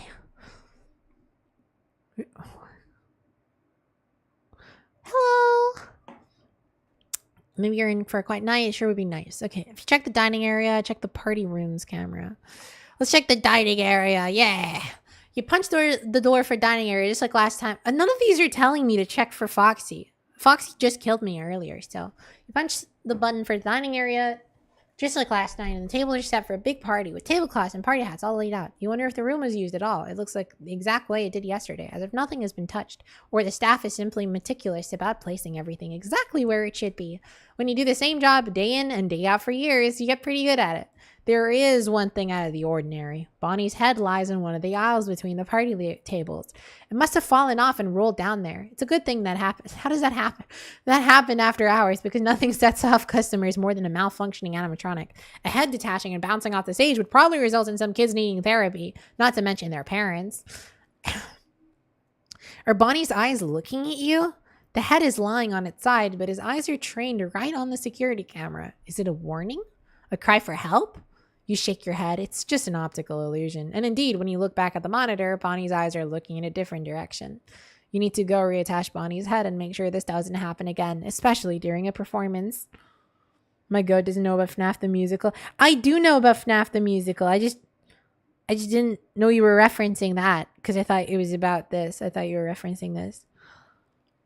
Although I haven't seen the 3 latest ones. I've only seen the original series. I know they made it newer ones for like Help Wanted and stuff like that. I only saw until the point where they said it ended. Bonnie's eyes staring at you, head is lying on its side, but his eyes are trained right on the security camera. Okay. To exit through the right door, to exit through the left door. Okay, Foxy's probably on the left, isn't it? Well, and once again, remember you've been meaning to clear out the broken TVs piled up outside the office. Those things are supposed to work for decades, but they keep burning out. It must be the old electrical wiring in this place. Wires are literally hanging down on the wall in front of you, but you're pretty sure they aren't live. You don't touch them, just in case. As you turn down the hallway and glimpse the poster of Freddy Fazbear on the wall, you pause for a moment. You've seen it 100 times, but you could have sworn it just changed to show the animatronic ripping off his own head. Terrifying. When you turn back, it's just the same old poster. Freddy singing into his microphone with "Let's Party" over his head. It must have been a trick of the flickering light at the end of the hall, and you've still clearly got Bonnie's head on your mind. As you hurry towards the dining room, that's a reference to the game. As you hurry towards the dining area, the light blinks off. Your eyes adjust to the darkness, and you see a shadow waiting at the far end of the corner. Just an after image, you think, continuing. Then the light comes back on, and Foxy is standing there, and unfortunately, he is very real. With no one checking on him in Pirate Cove, he's come out to play. You spin around and run back to your security office. Foxy's footsteps sprint behind you. In this life and death race, Foxy is faster. Foxy is faster. Oh, there's the head. Gosh, I just gotta keep looking for images. Did we miss any others? Who knows?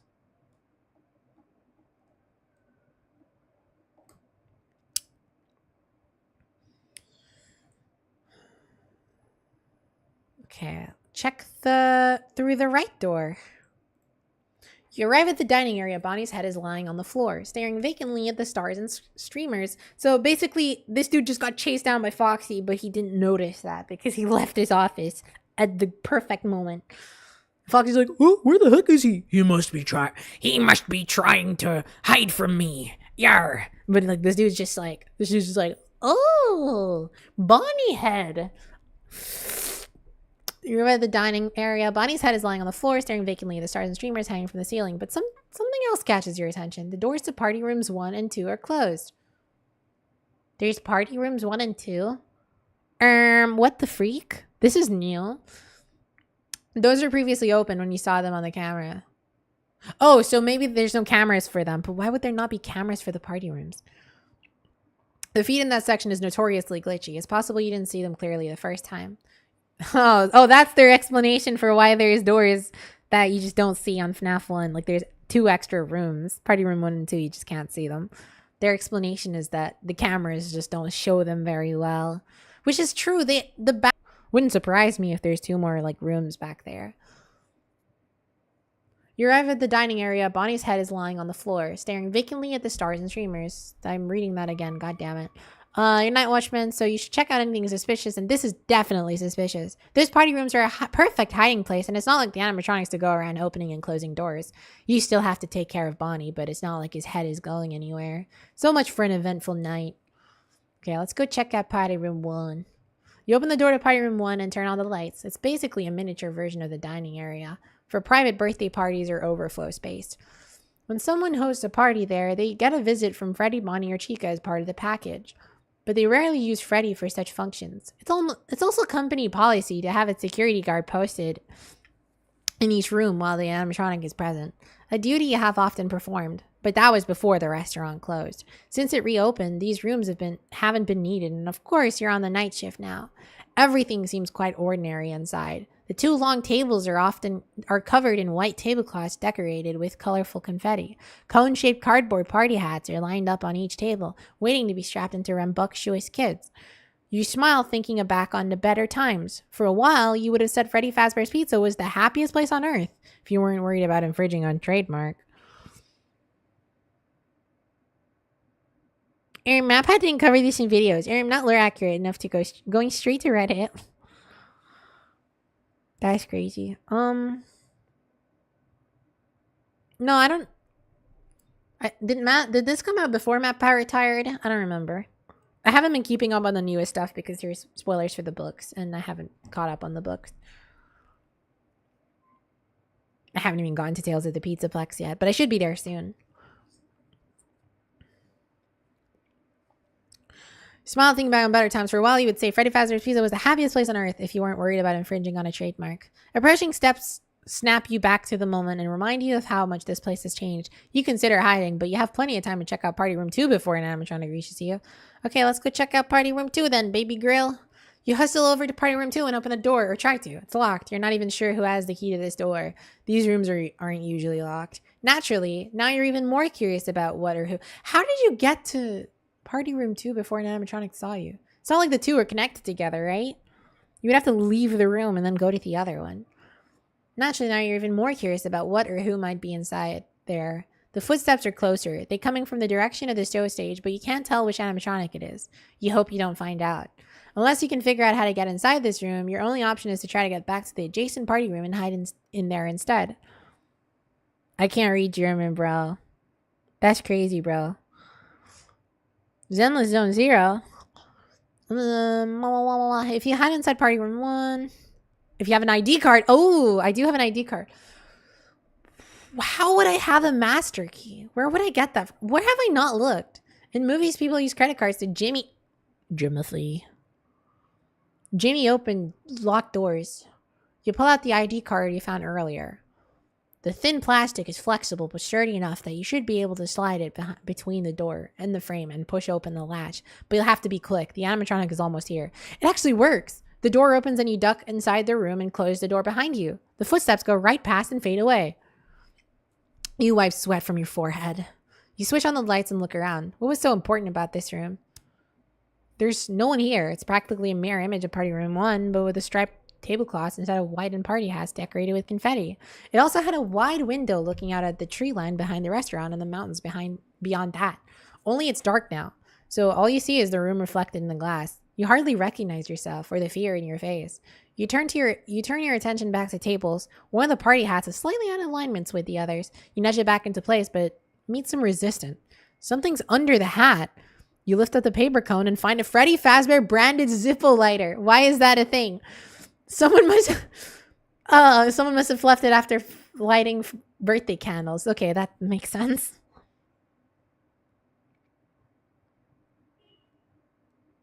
What's a curt greeting? Seeing that cute face of yours makes me pent up. Thank you. Who said that? Thank you so much. I want to see who said that though. I can't see it. Check it later.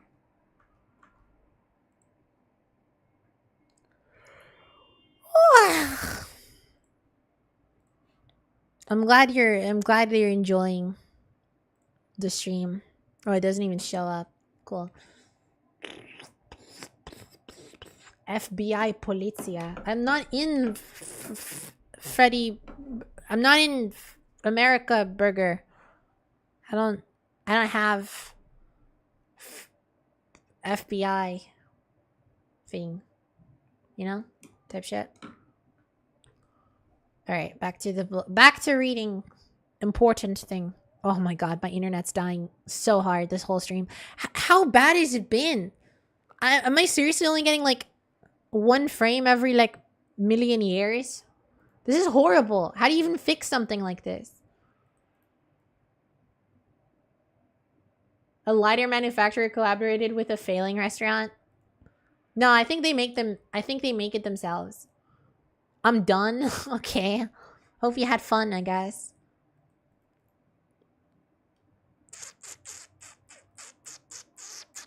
Freddy Fazbear. Gosh, I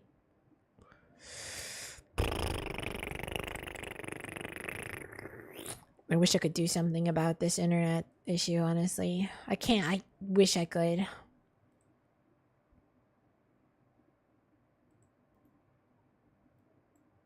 Oh, great. I didn't even do anything and now OBS is crashing. No! What a horrible, horrible situation I'm in. Ah! FNAF jump scare.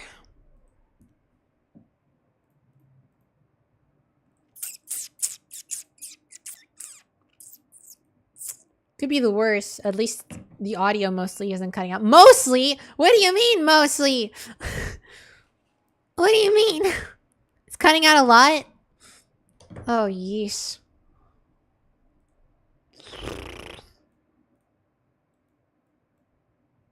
Yeah, I don't know, gang. I don't know how to fix this.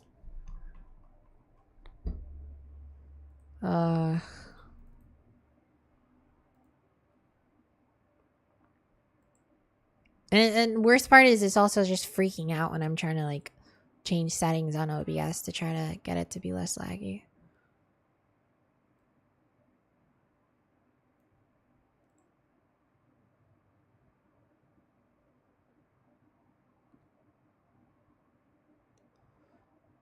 Gosh. Okay. I'm gonna go back to reading and just pray for the best. That I can get the hell out of this freaking godforsaken country, bro. This place sucks.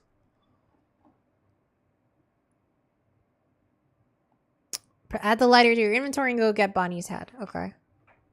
Alright, Bossy McBoss Pants. Telling me what to do. Alright, the pen. I don't have that anymore.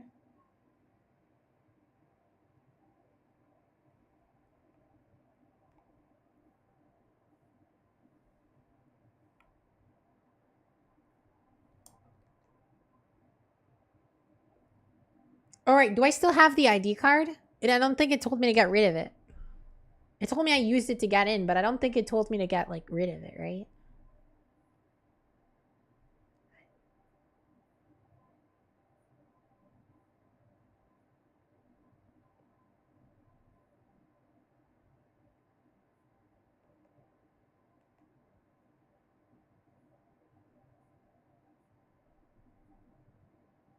Here. Something like that. Oh, gosh. Okay, I didn't give myself enough space. Let's move that over slightly.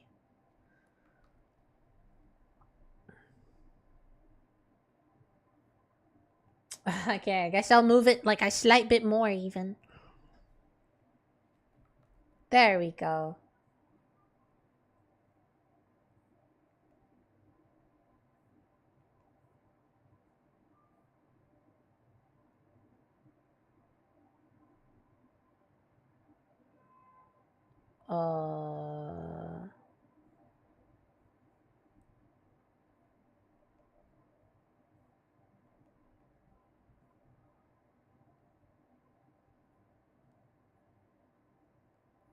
This one's looking kind of rough, game.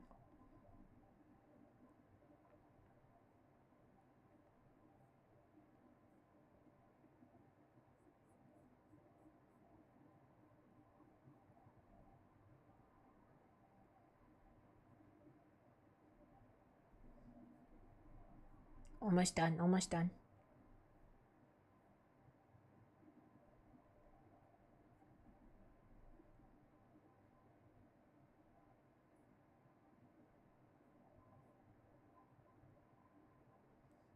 Okay.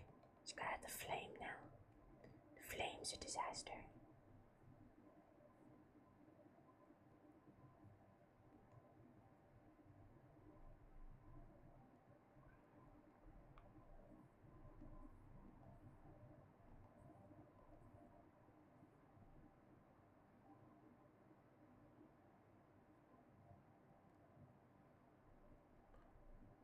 There we go.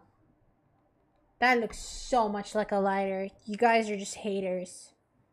It looks beautiful.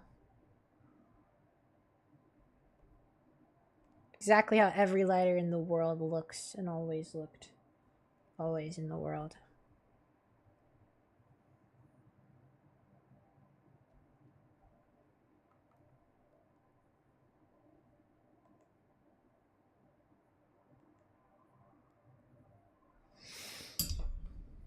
Time for you to stop streaming in 1440? I don't know, man. Everything does suck. Yes, everything freaking sucks. Oh, okay, I have zero bits rate. Bit rate. That's cool. That's cool.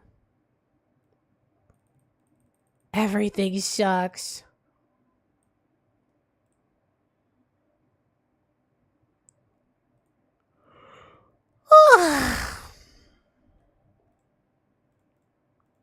I don't think I can even lower the freaking resolution. The main issue is apparently lowering your resolution, but like your win. Like apparently it's a bad idea because it has to do more CPU work to like downscale it or something like that. Apparently it does the data first and then downscales it and then sends that over afterwards. Whatever. Let's see if this is better now.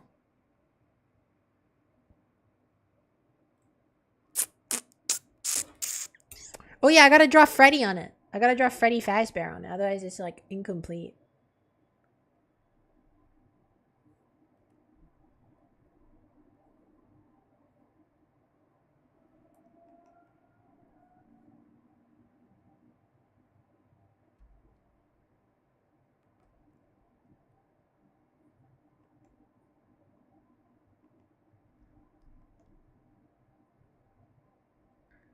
So stupid.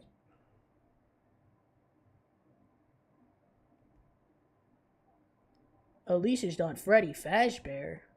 What? Wait a second.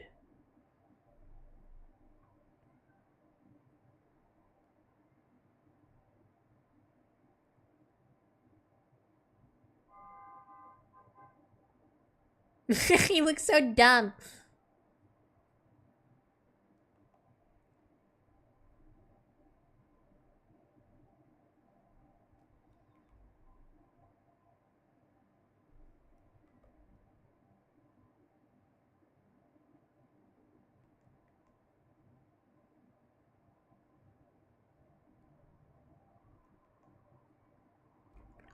Okay, now let's get the color. Let's get the shine in here.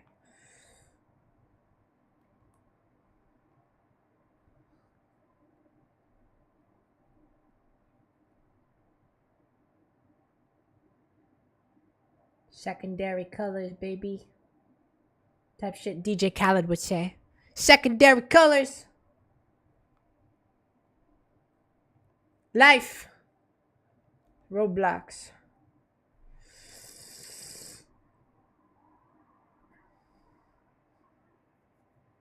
Life. It's Roblox.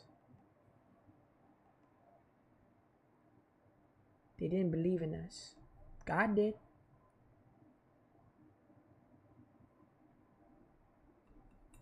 Time to bring out the Roblox.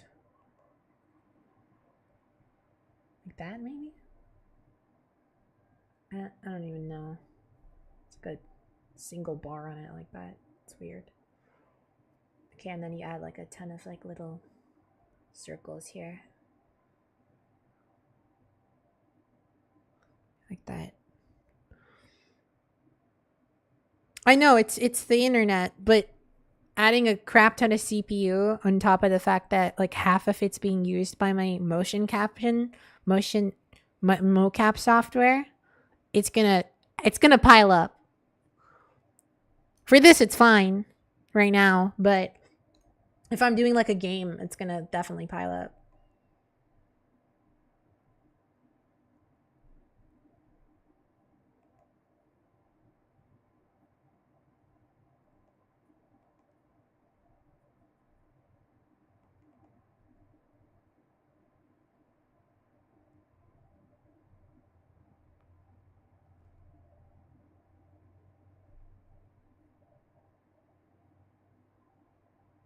There, that's good, right? You guys like that lighter?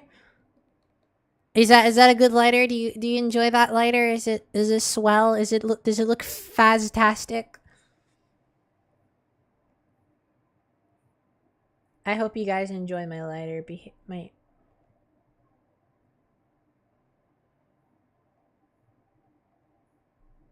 I think I did a wonderful job. I'm proud of it. I would bring this to show and tell if I were you.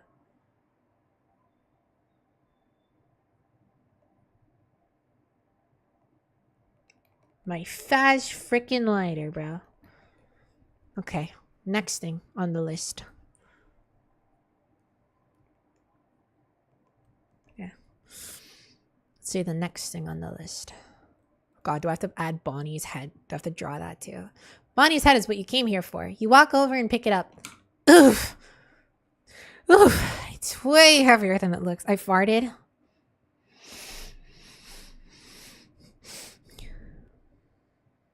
And the Xbox 360 can have mocap with Connect. I can't imagine your modern PC can't handling.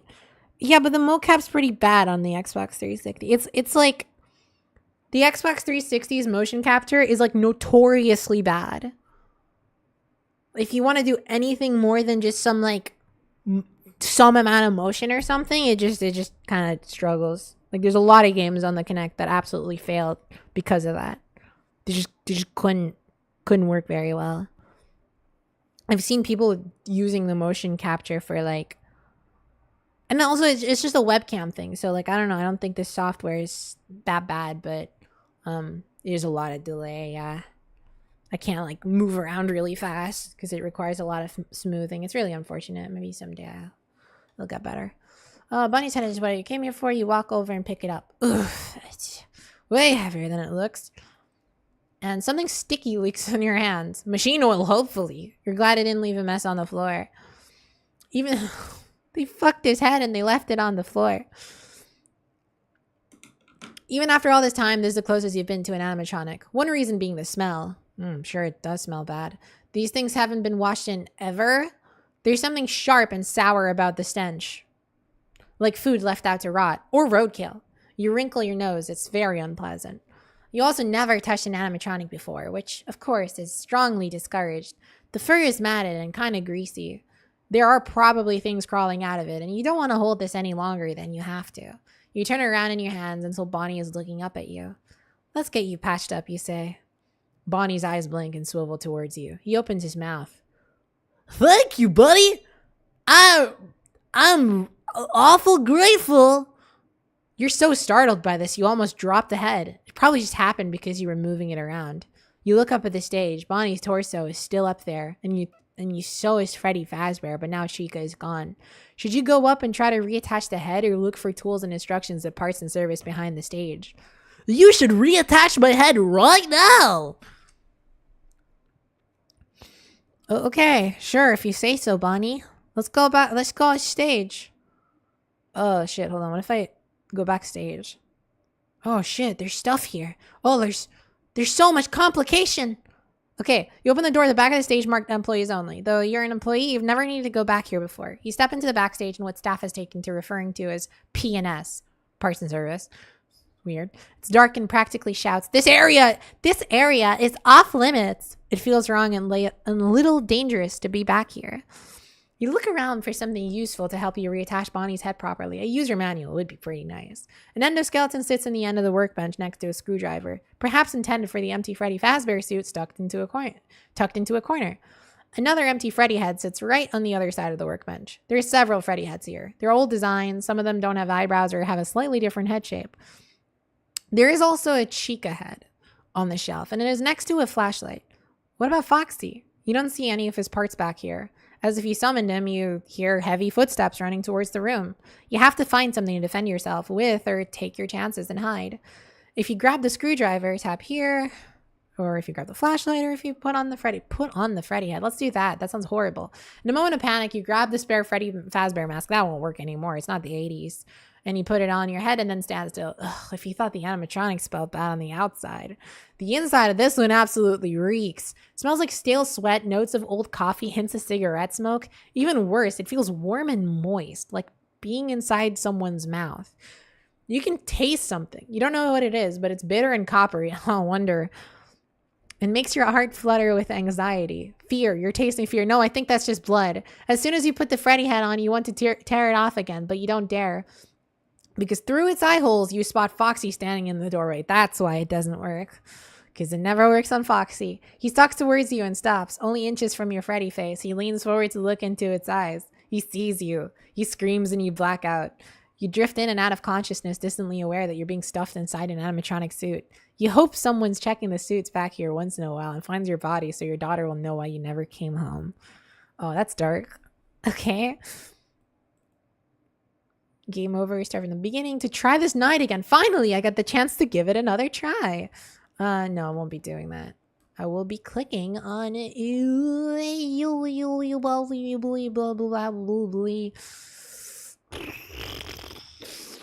Where is it? Backstage parts and service. Okay, let's grab the screwdriver. You launch yourself forward towards this workbench and grab a screwdriver, knocking over the endoscopes and making a terrible racket. You turn around and hold out the tool like a dagger as Foxy bursts into the room. It's always Foxy. He hesitates in the doorway and looks around, seeming to pay you no attention. Is he wondering why they don't have any spare parts for him? Why don't they just fix him instead of leaving him in Pirate Cove to rot behind a closed curtain? The animatronics were all built with a purpose, to entertain children. How would you feel if you were prevented from doing what you were made for? To be trapped in the dark, listening to children living and laughing just on the other side of your curtain. Your whole world would be that sliver of light from between the curtains, only able to see and not partake. Dude, he's expert level cuck. Like he's made for this. Only able to see and not partake in that small slice of freedom and happiness. While Foxy is preoccupied, you try to sneak past him, but before you can reach the door, his head snaps in your direction. Could have just waited it out. He rushes at you. You jam the screwdriver in Foxy's good eye, but it turns out the eye patch is just for show. He lifts it up and winks at you. What? Then he plucks the screwdriver out and turns it on you. All right. He pulls it out, gives you a little cartoonish wink, and then just winds up his fist. You jam this. Okay. He plucks the screwdriver out and turns it on you. Okay. Get stabbed.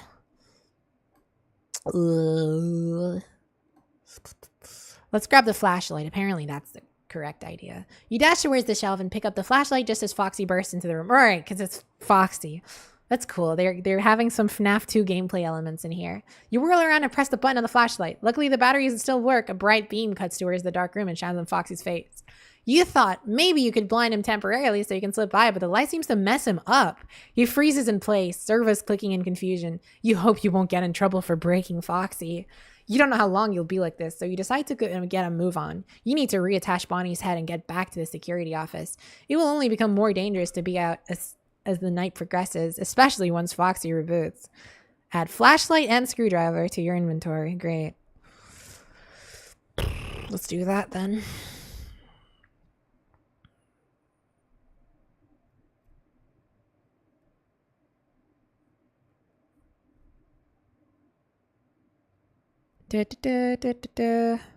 Lots of new things I've never drawn before here.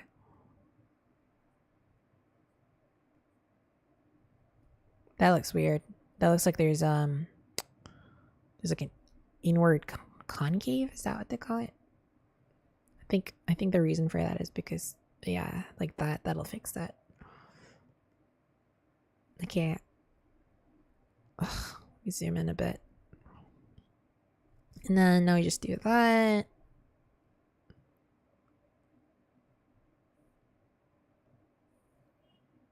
There's our screwdriver.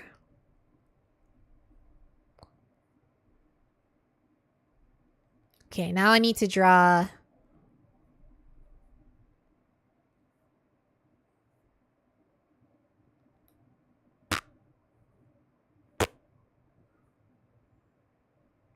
Okay, that looks weird.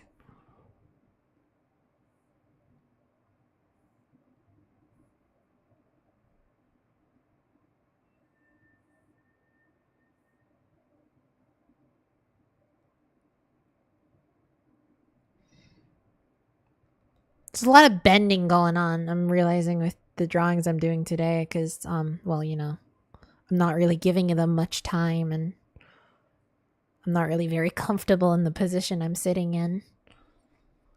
Honestly, a lot of it can just be fixed by just rotating it like that. And just doing stuff like that can really fix it. Oh gosh, it's because of the... I forgot to turn on anti-aliasing. Their final Linksos 3 preview. Linksos 3. That'll fix it.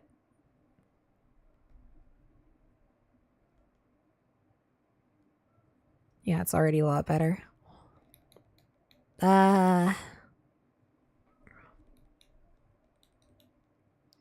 then the flashlight. Cylinder. It's a cylinder.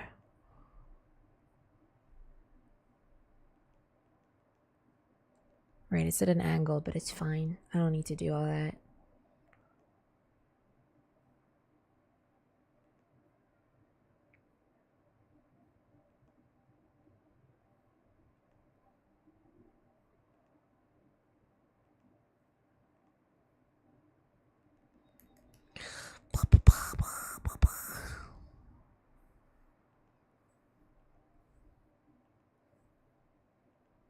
God, that looks horrible.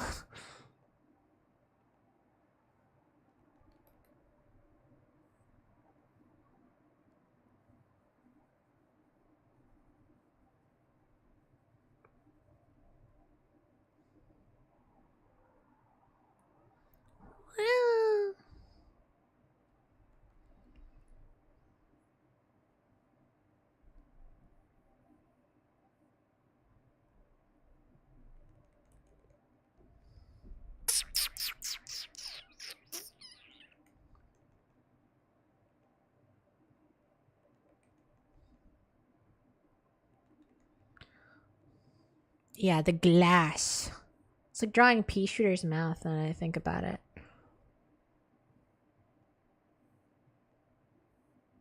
Maybe I should have started with that, then maybe it would have looked nicer.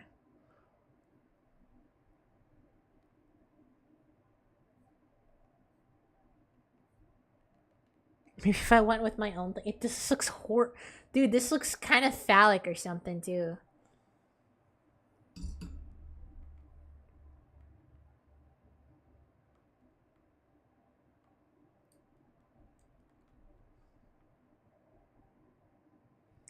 These kind of interactive books are the only kind of books I would read it willingly. They're fun. I mean, come on. Books are fun to read. Controversial take. I think it's really funny that the FNAF books don't have much when it comes to sales.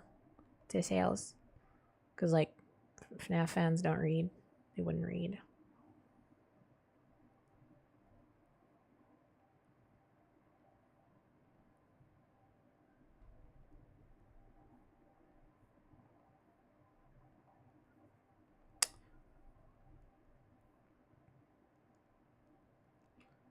Good enough, bro. Good enough. Here. It looks kind of like a flashlight if you squint your eyes. And not a weirdly shaped whatever you think it is. Oh my god, bruh. It's this part, too, that's really bothering me. Maybe if I just go for it. Then grab the whole thing. It's the worst flashlight ever drawn in humanity. That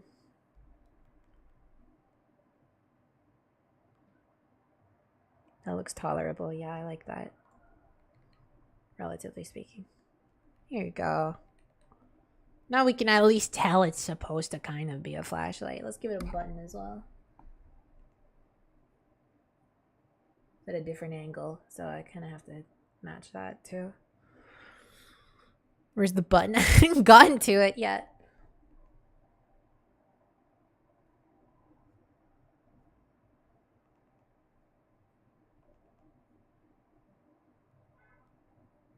Hadn't gotten to it yet. There you go. That's the button. Please be patient with me.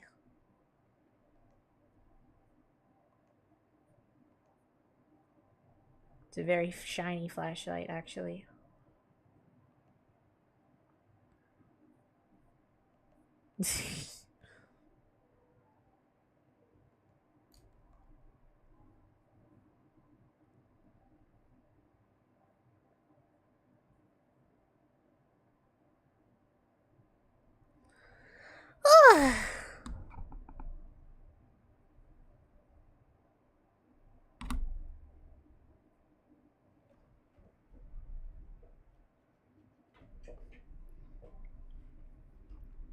I wish I knew how to read. Oh, that's tough. That's rough, buddy.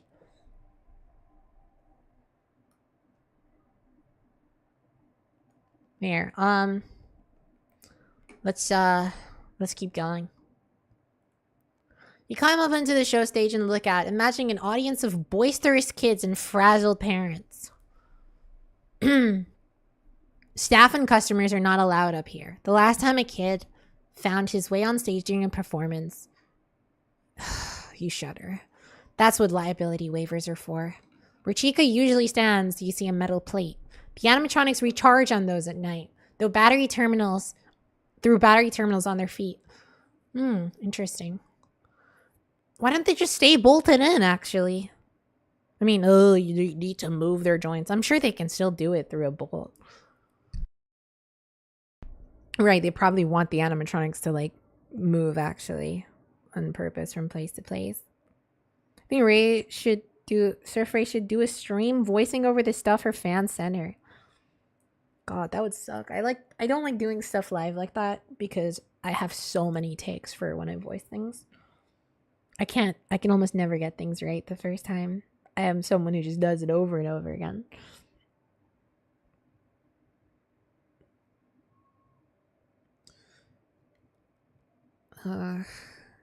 Where was I?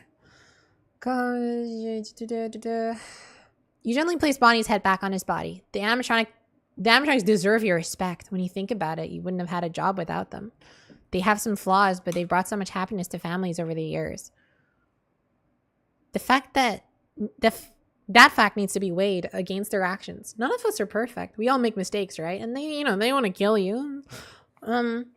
Bonnie's head wobbles, so you can't leave him like this. It seems you can tighten it by turning it, but which way, left or right? Come on, bro. Does it matter? You probably can't make him any worse, but maybe you should pop backstage and see if there's any instructions. You're just a security guard. You aren't trained to repair the animatronics. And if you do this incorrectly, you could lose your job earlier than planned.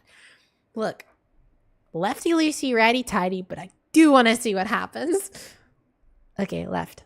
You twist Bonnie's head left and something clicks inside. His eyes focus on you. Is he fixed? His head starts twitching and his mouth opens wide. You glimpse another set of teeth deep in his maw. Are those human teeth? He is clearly not fixed. You step back or try to, but his right hand holds onto your jacket. You tug at it, but there's no breaking his grip. No! You cry. I'm trying to help you! You manage to slip out of your jacket and stumble backward, but you fall and the back of your head slams against the stage floor. Oh shit. But you fall, okay, bright lights flash in your eyes and you black out. When you come to a moment later, Bonnie is holding your head between his oversized hands. He stares at you with unblinking red eyes. They went back to the red eyes. Mouth jittering open and closed. Please don't, you whisper. I have a daughter. He turns your head hard to the left with a sickening crunch. He snaps your neck. He goes, holy shit, dude. Millions of lumens. Flaws is not trying to murder you at night, bro. Okay.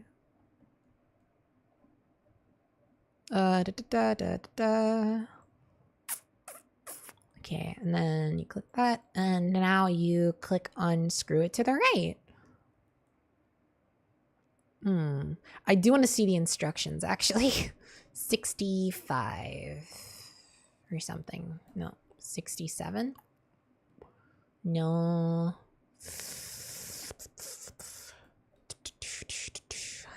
Bonnie's hat. Check out party room. Check out party room. 1, 2. ID card. Lighter. Backpack stage. Flashlight. I should probably remember the 78. Okay, cool. I'm gonna remember that. Let's go backstage. You open the door at the back of the stage. Marked employees only. Though you're an employee, you've never needed to go back here before. You step into the backstage camera. Oh wait, this is the same. Where is the instructions? Where does it say the instructions to go right or whatever? Like, because no, this is the same, right?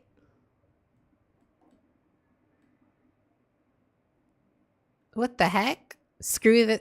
Okay. Screw the head on the right. You go back there, and then Foxy's back there again, and then you get another flashlight. Infinitely. I have a daughter. No, I don't care. Adam Strikes were not moving like this in the games. Yeah, let's just do this, I guess. You twist Bonnie's head to the right, and something clicks inside. His eyelids blink once as the head comes back online. It seems you've done the trick, but there are 3 small holes around the base of his neck to secure the head. This is probably why Bonnie's head fell off in the first place. As he dances and strums his guitar, his signature red bass guitar on the stage.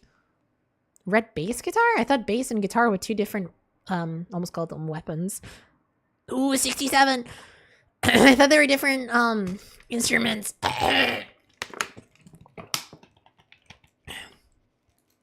And then the screws vibrated and eventually fell out and then off with his head. You look around the stage and find 2 silver screws, but no matter how much you search, you can't find the third one. 2 will have to do for now. The best you can do is let maintenance know and they can hunt down another screw tomorrow. You insert 1 screw in each side of his neck, with them sticking out like that. Bonnie reminds you of Frankenstein's monster. That's no good. Just call him Frankenstein, bro. That's no good. You'll have to tighten them or his head will... Ooh, but the Frankenstein is the name of the monster. It's the name of the scientist, who is his father, which makes him also Frankenstein, because there is a surname. His first name is Victor. We're not calling the monster Victor, are we? Sorry, I'm just very passionate about how everyone is wrong about that. Every single person is wrong about that. Don't debate me on it. You won't win. You lose. That's no good. You'll have to tighten them or his head will tumble off again. A job half-assed will never last. Okay, we half-assed? All right. I didn't think they would even have a tiny modicum of a no word in here, as your father used to say. That's pretty catchy. Job half-assed, never last. As your father, he was a perfectionist and nothing you did was ever good. Okay. You vowed you would never treat your own child that way. And so far you haven't with Capelia. That's good. The sooner you fix Bonnie, the sooner you can go back to the security office and the better your chance of getting home to her in the morning. If you tighten the screws with your fingers, tap here. If you tighten the screwdriver, I have a screwdriver, but I want to see what happens if we use our fingers. Yeah, everything leads to your death, apparently. You tighten the screws with your fingers as much as you can and head back to the security office. You worry that you could have done more, but you did the best you could with the tools at hand, which were none. The next day, you're woken up by a phone call. It's your boss. Ralph, today we had our biggest crowd in a long time, she says. Oh, okay. A woman being boss in the 90s? A reporter was even there to see how we've been doing since we opened. And we were on track for a big comeback story. Guess what happened? You swallow. Was anyone bitten? Worse, she says. Turn on the news. You switch on the small black and white television on your kitchen counter and twist the dial until you see a breaking news story. A sobbing child covered in cake and something that looks like blood is being interviewed. And the text scroll at the bottom reads, "Some bunny is in trouble." Are you... the kid's covered in child. Yeah. The kid's covered in blood. What? Why are we making jokes here? It cuts to a video recording of the animatronics show at Freddy's. The footage shows Bonnie's head toppling off in the middle of a sick guitar riff, bouncing off the stage and landing on some poor kid's cake. Children scream and stampede while Bonnie's eyes roll wildly. You look away from the horrific scene. That's awful. We check the camera footage. We know you sabotaged the animatronics, Ralph. You're fired. Sabotaged? I mean... All right. That's an odd conclusion to come to. Very, very presumptive. There isn't any evidence for that. You just see someone put the head on and you go, oh, he took it off, clearly. No one else could have taken it off. You know, it couldn't have fallen off either. You're fired. Fazbear Entertainment's lawyers will be in touch. No! Getting fired! That's even worse than dying! You enjoy as much. Foxy is out and about right now. It's a good idea to go back to your security office and hope nothing else breaks tonight. Press here to return to security office.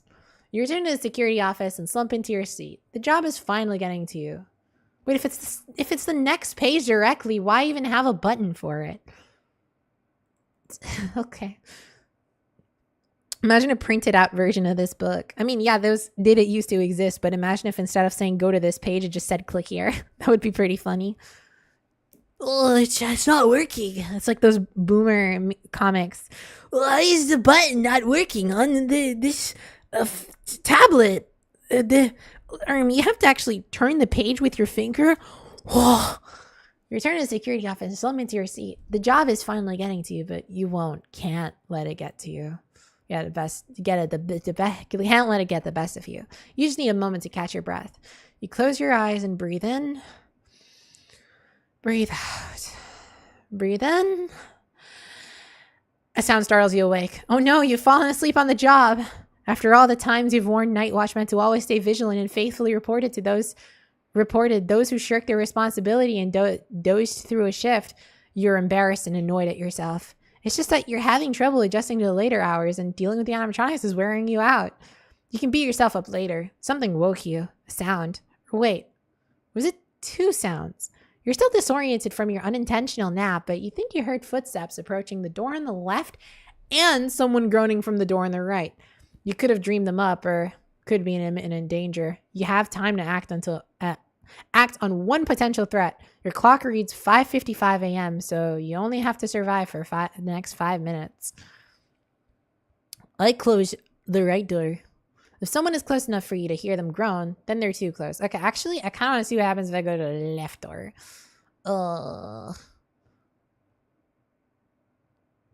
Where is it? Where is it? Oh my gosh. Dude, I am sent far back. Screws in the finger, screws in the knee, 86, okay.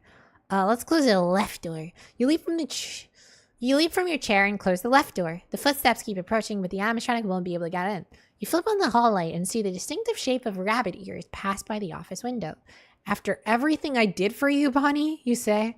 Then you remember the other sound you might have heard. You turn and are relieved that no one is standing at the left door. Someone groans right into your ear. Right into your ear. Chica jumps at you from your right and screams in your face. You stumble away and fall against the desk. She goes, how? She must have sneaked in from the east hall while you were closing the door on the left. You shove the office chair between you and the arranged animatronic. It's futile, but you aren't going down without a fight. Your chest tightens. Pain shoots up and down your left arm. You clutch a hand over your heart. Your body just couldn't take one more shock tonight. Oh, you just get a heart attack and die. That's cool. Blackness creeps in along the edges of your vision. You collapse to the floor and falls onto your face. She did the Foxy thing. As you gasp for your last breaths, you roll over and look up. Chica looms over at you. I want to see an image of how that looks. Your final thought is a chicken with teeth. That's so messed up. It's so stupid. That's the takeaway here. Bro is having a heart attack actively, is about to die, and the last thing he thinks of is, oh, why does a chicken have teeth? Why didn't I think of that before? That's freaking weird, bro. All right, man. Let's close the right door. If I can't find out what the bonus item means, I'm just going to go through all the bonus item scenes at the last stream when I'm like finishing off the book. If someone is close enough for you to hear them groan, then they're too close. You leap for the door on your right and slap your finger across against the button. Looks like a pretty big button. Wouldn't you have to use your entire like palm? Like slap your finger. Whoosh. Whip would be a better word here. You catch a flash of yellow before the door slams shut. Looks like you were just in time. You flick on the hall light and Chica stares in manically at you. beaked, mouth wide open. You turn off the light. You can take your...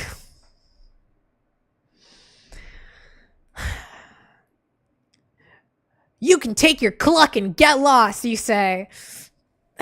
I've had enough for one night, but it seems you haven't. The footsteps keep approaching on your left. Yeah, why don't you go for the left door too? You heard 2 sounds, buddy. Bro is a slacker. God, I need a fat bird that... Mommy Chili says in chat, God, I need a fat bird that smells of pizza and cockroaches to fall on me. All right. Is it the pressure? Is it just one of those things where some people like pressure against their body? I get that. You can take your cluck and get lost. Bonnie's standing right there. Okay. It's too late to close the door now. You brace yourself for the attack, but Bonnie doesn't make a move. He just stares at you. You stare back at him. What is he waiting for? You break eye contact for a moment and see the clock on the desk flip over from 5:59 to 6 a.m. Yeah, they don't kill you if you look at them. But obviously they can jam the door. So Bonnie turns and walks away back towards the show stage. At the door on the right, Chica does the same. Did Bonnie just let you live? Was that a thank you for restoring his head? Or maybe you just got lucky. Either way, you survived another night and it's time to go home. What about the after everything I've done for you? I think that kind of implies that that isn't the case. Unless that happened. Wait, when did that happen? After everything I've done for you?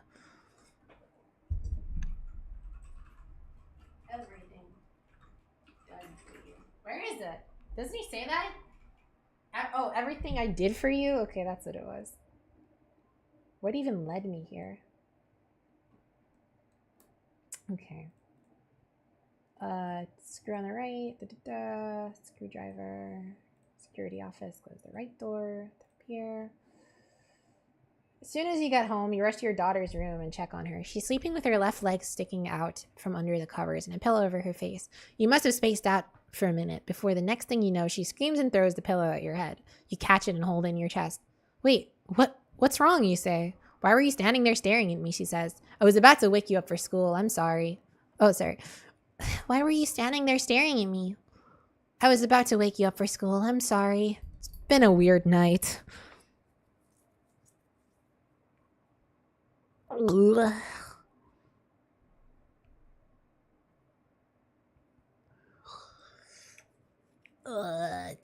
Where was I? I spaced out. She pushes her hair back from her face. It's okay. It's just kind of creepy. When I first woke up, I must have been still dreaming. You look like that Fredbear thing from your job. You mean Freddy Fazbear? Whatever. He weirds me out. They all do. Bro doesn't know Fredbear, bro. Bro doesn't know Fredbear. He's the biggest Freddy Fazbear glazer, and he doesn't actually know shit about the lore of the company. Whatever. He weirds me out. They all do. She's never gotten over the time you brought her to work to meet the animatronics when she was 7, and they made her cry so hard she threw up her pizza and cake. She had nightmares for at least a week afterward. Never mind. It's just me, your loving Dad Bear. You open your arms for a hug. She squints at you. Please never say Dad Bear again. You feel bad about scaring her or ruining her morning. You don't want her to have bad memories if you like that. Gifts always make her feel better. If you give her the coin, if you keep the coin. I don't have a coin. Wait, where? Huh? Wait, hold on. Was I supposed to? Because it doesn't say if you don't have. See, sometimes it says if you don't have a coin, you give the thing, right? Let's go back to page 80. Because I remember that's where it gives me the office. See, it says if you have the coin. And I think I saw a coin somewhere here while scrolling. But the main issue becomes the fact that I don't really know how I was supposed to have it. Like it didn't give me the option to say I don't have it. It specifically stated that if I want to give her the coin, or save it for later. Take the Faz token. All right, but like, where is it? Hi, Watermelon. What's good? Guys, don't look at the spoilers, guys. Oh, okay. You swiftly search the dining area for anything useful. Under one of the tables is a pile of cake crumbs and dirt that's cleaning the crew. You discover a gold coin with Foxy's face on it. It's only plastic and painted gold, of course. So it's not a fast token. because a fast token would have Freddy's face on it. It's only plastic and painted gold, of course. One of the treasure coins from Pirate Cove. Okay, it's one of those things. It's not a fast token. It's one of, I have one of these. I've stolen it from a place from when I was like 10 or something. It's only plastic and painted gold, of course. One of the treasure from Pirate Cove. It has to have been under there for some time. The cove has been off limits since the pizza place reopened. The coin is just thin enough to be used as a makeshift screwdriver. You slap Bonnie's head on and twist it to the right, like Dave said. Wait, what? From backstage, you hear Foxy singing and banging sounds are coming from the kitchen. You should get out of there and fast. Use the coin to tighten the screws in Bonnie's head. So is this... Huh. There's no picture of a coin here. So that's not the coin? I'm so confused. Where the hell am I supposed to be right now? Okay, hold on. Guys, don't look. You'll get spoiled. Let's go back to the start of the night where specifically they tell you to look at different cameras. Because that might be how you're supposed to find the coins. So dining area. Oh, whoops. I guess I can't go back. Uh-oh. Where's night 2 start?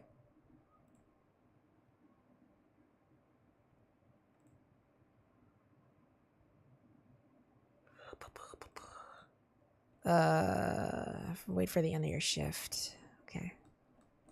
Yeah, this will take me to night 2. Okay, night 2 starts at page 65. Check. No, it does not. It starts at 64. Okay, check the restrooms, party rooms, Pirate Cove. Okay, I see. You punch the button for Pirate Cove. The shimmery star-spangled curtains around the attraction are drawn, but you could have sworn you saw something move back there. There, just as the monitor switched over to feed, a sign out in the front reads, "Sorry, out of order." You made that sign and placed it there yourself. Oh! Oh! What's wrong? Is my stream dead? Watermelon, is my stream dead? Can you not... Do you not hear what's going on? SurfRay, I back. I already acknowledged that. That's awesome, bro. I love Watermelon Cat. That's so cool, Watermelon Cat. I'm so glad you're back.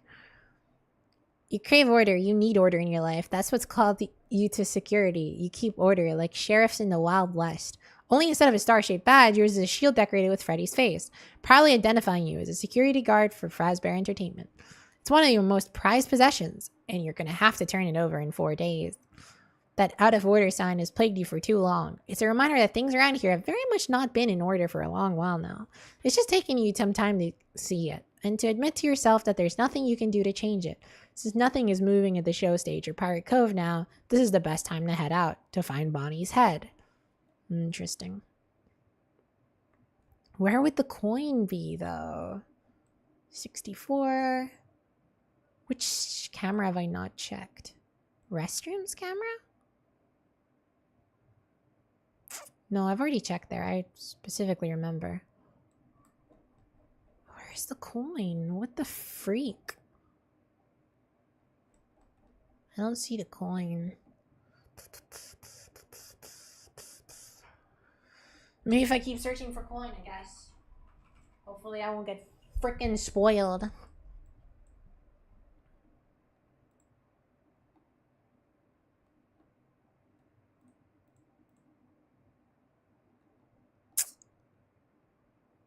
This is probably not it.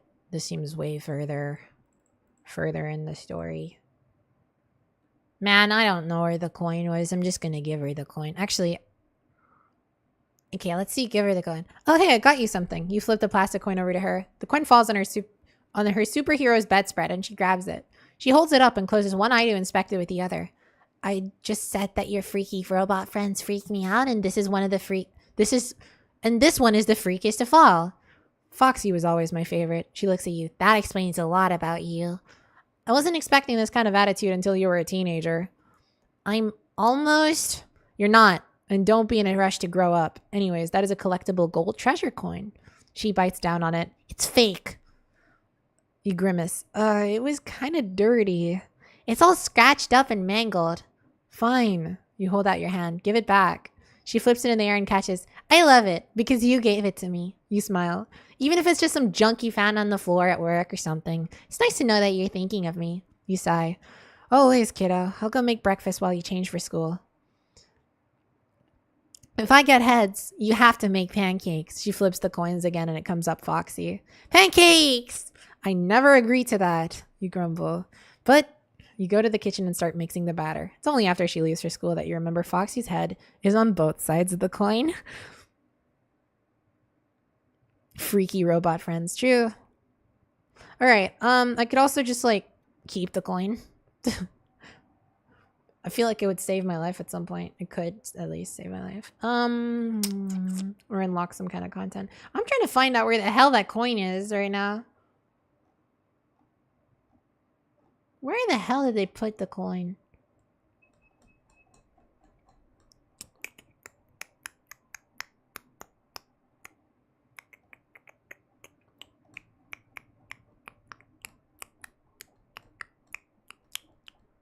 I swear I saw it one time, but I don't.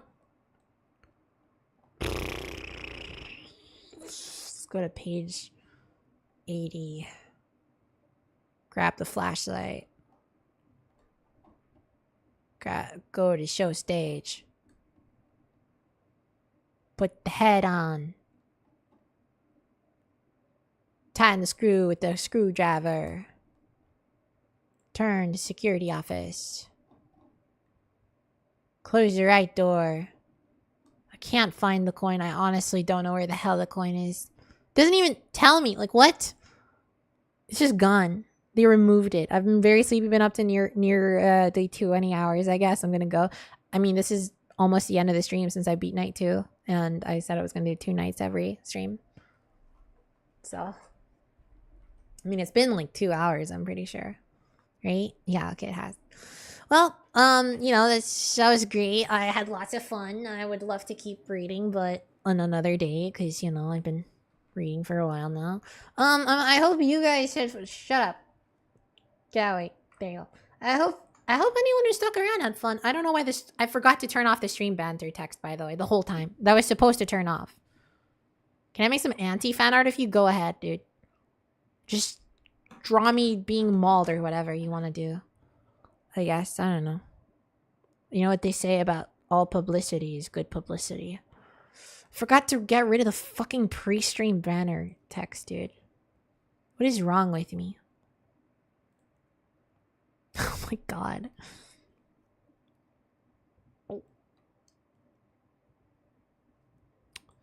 Whatever. Well, that did happen.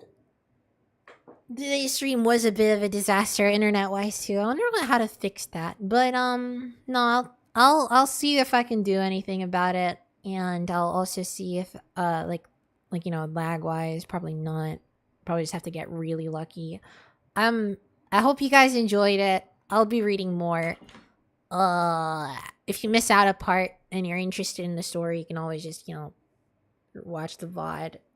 I'll probably cut it down so that it starts at where the story starts or whatever interesting thing I'm doing. But yeah, good night everybody who's going to sleep. Everyone who's not going to sleep, continue having a good day. If you're not having a good day, have a good day. Use my creator code SurfRay and Fortnite Epic Game stuff general. Subscribe to support me. Share with friends because I don't get many views these days. And they're at love.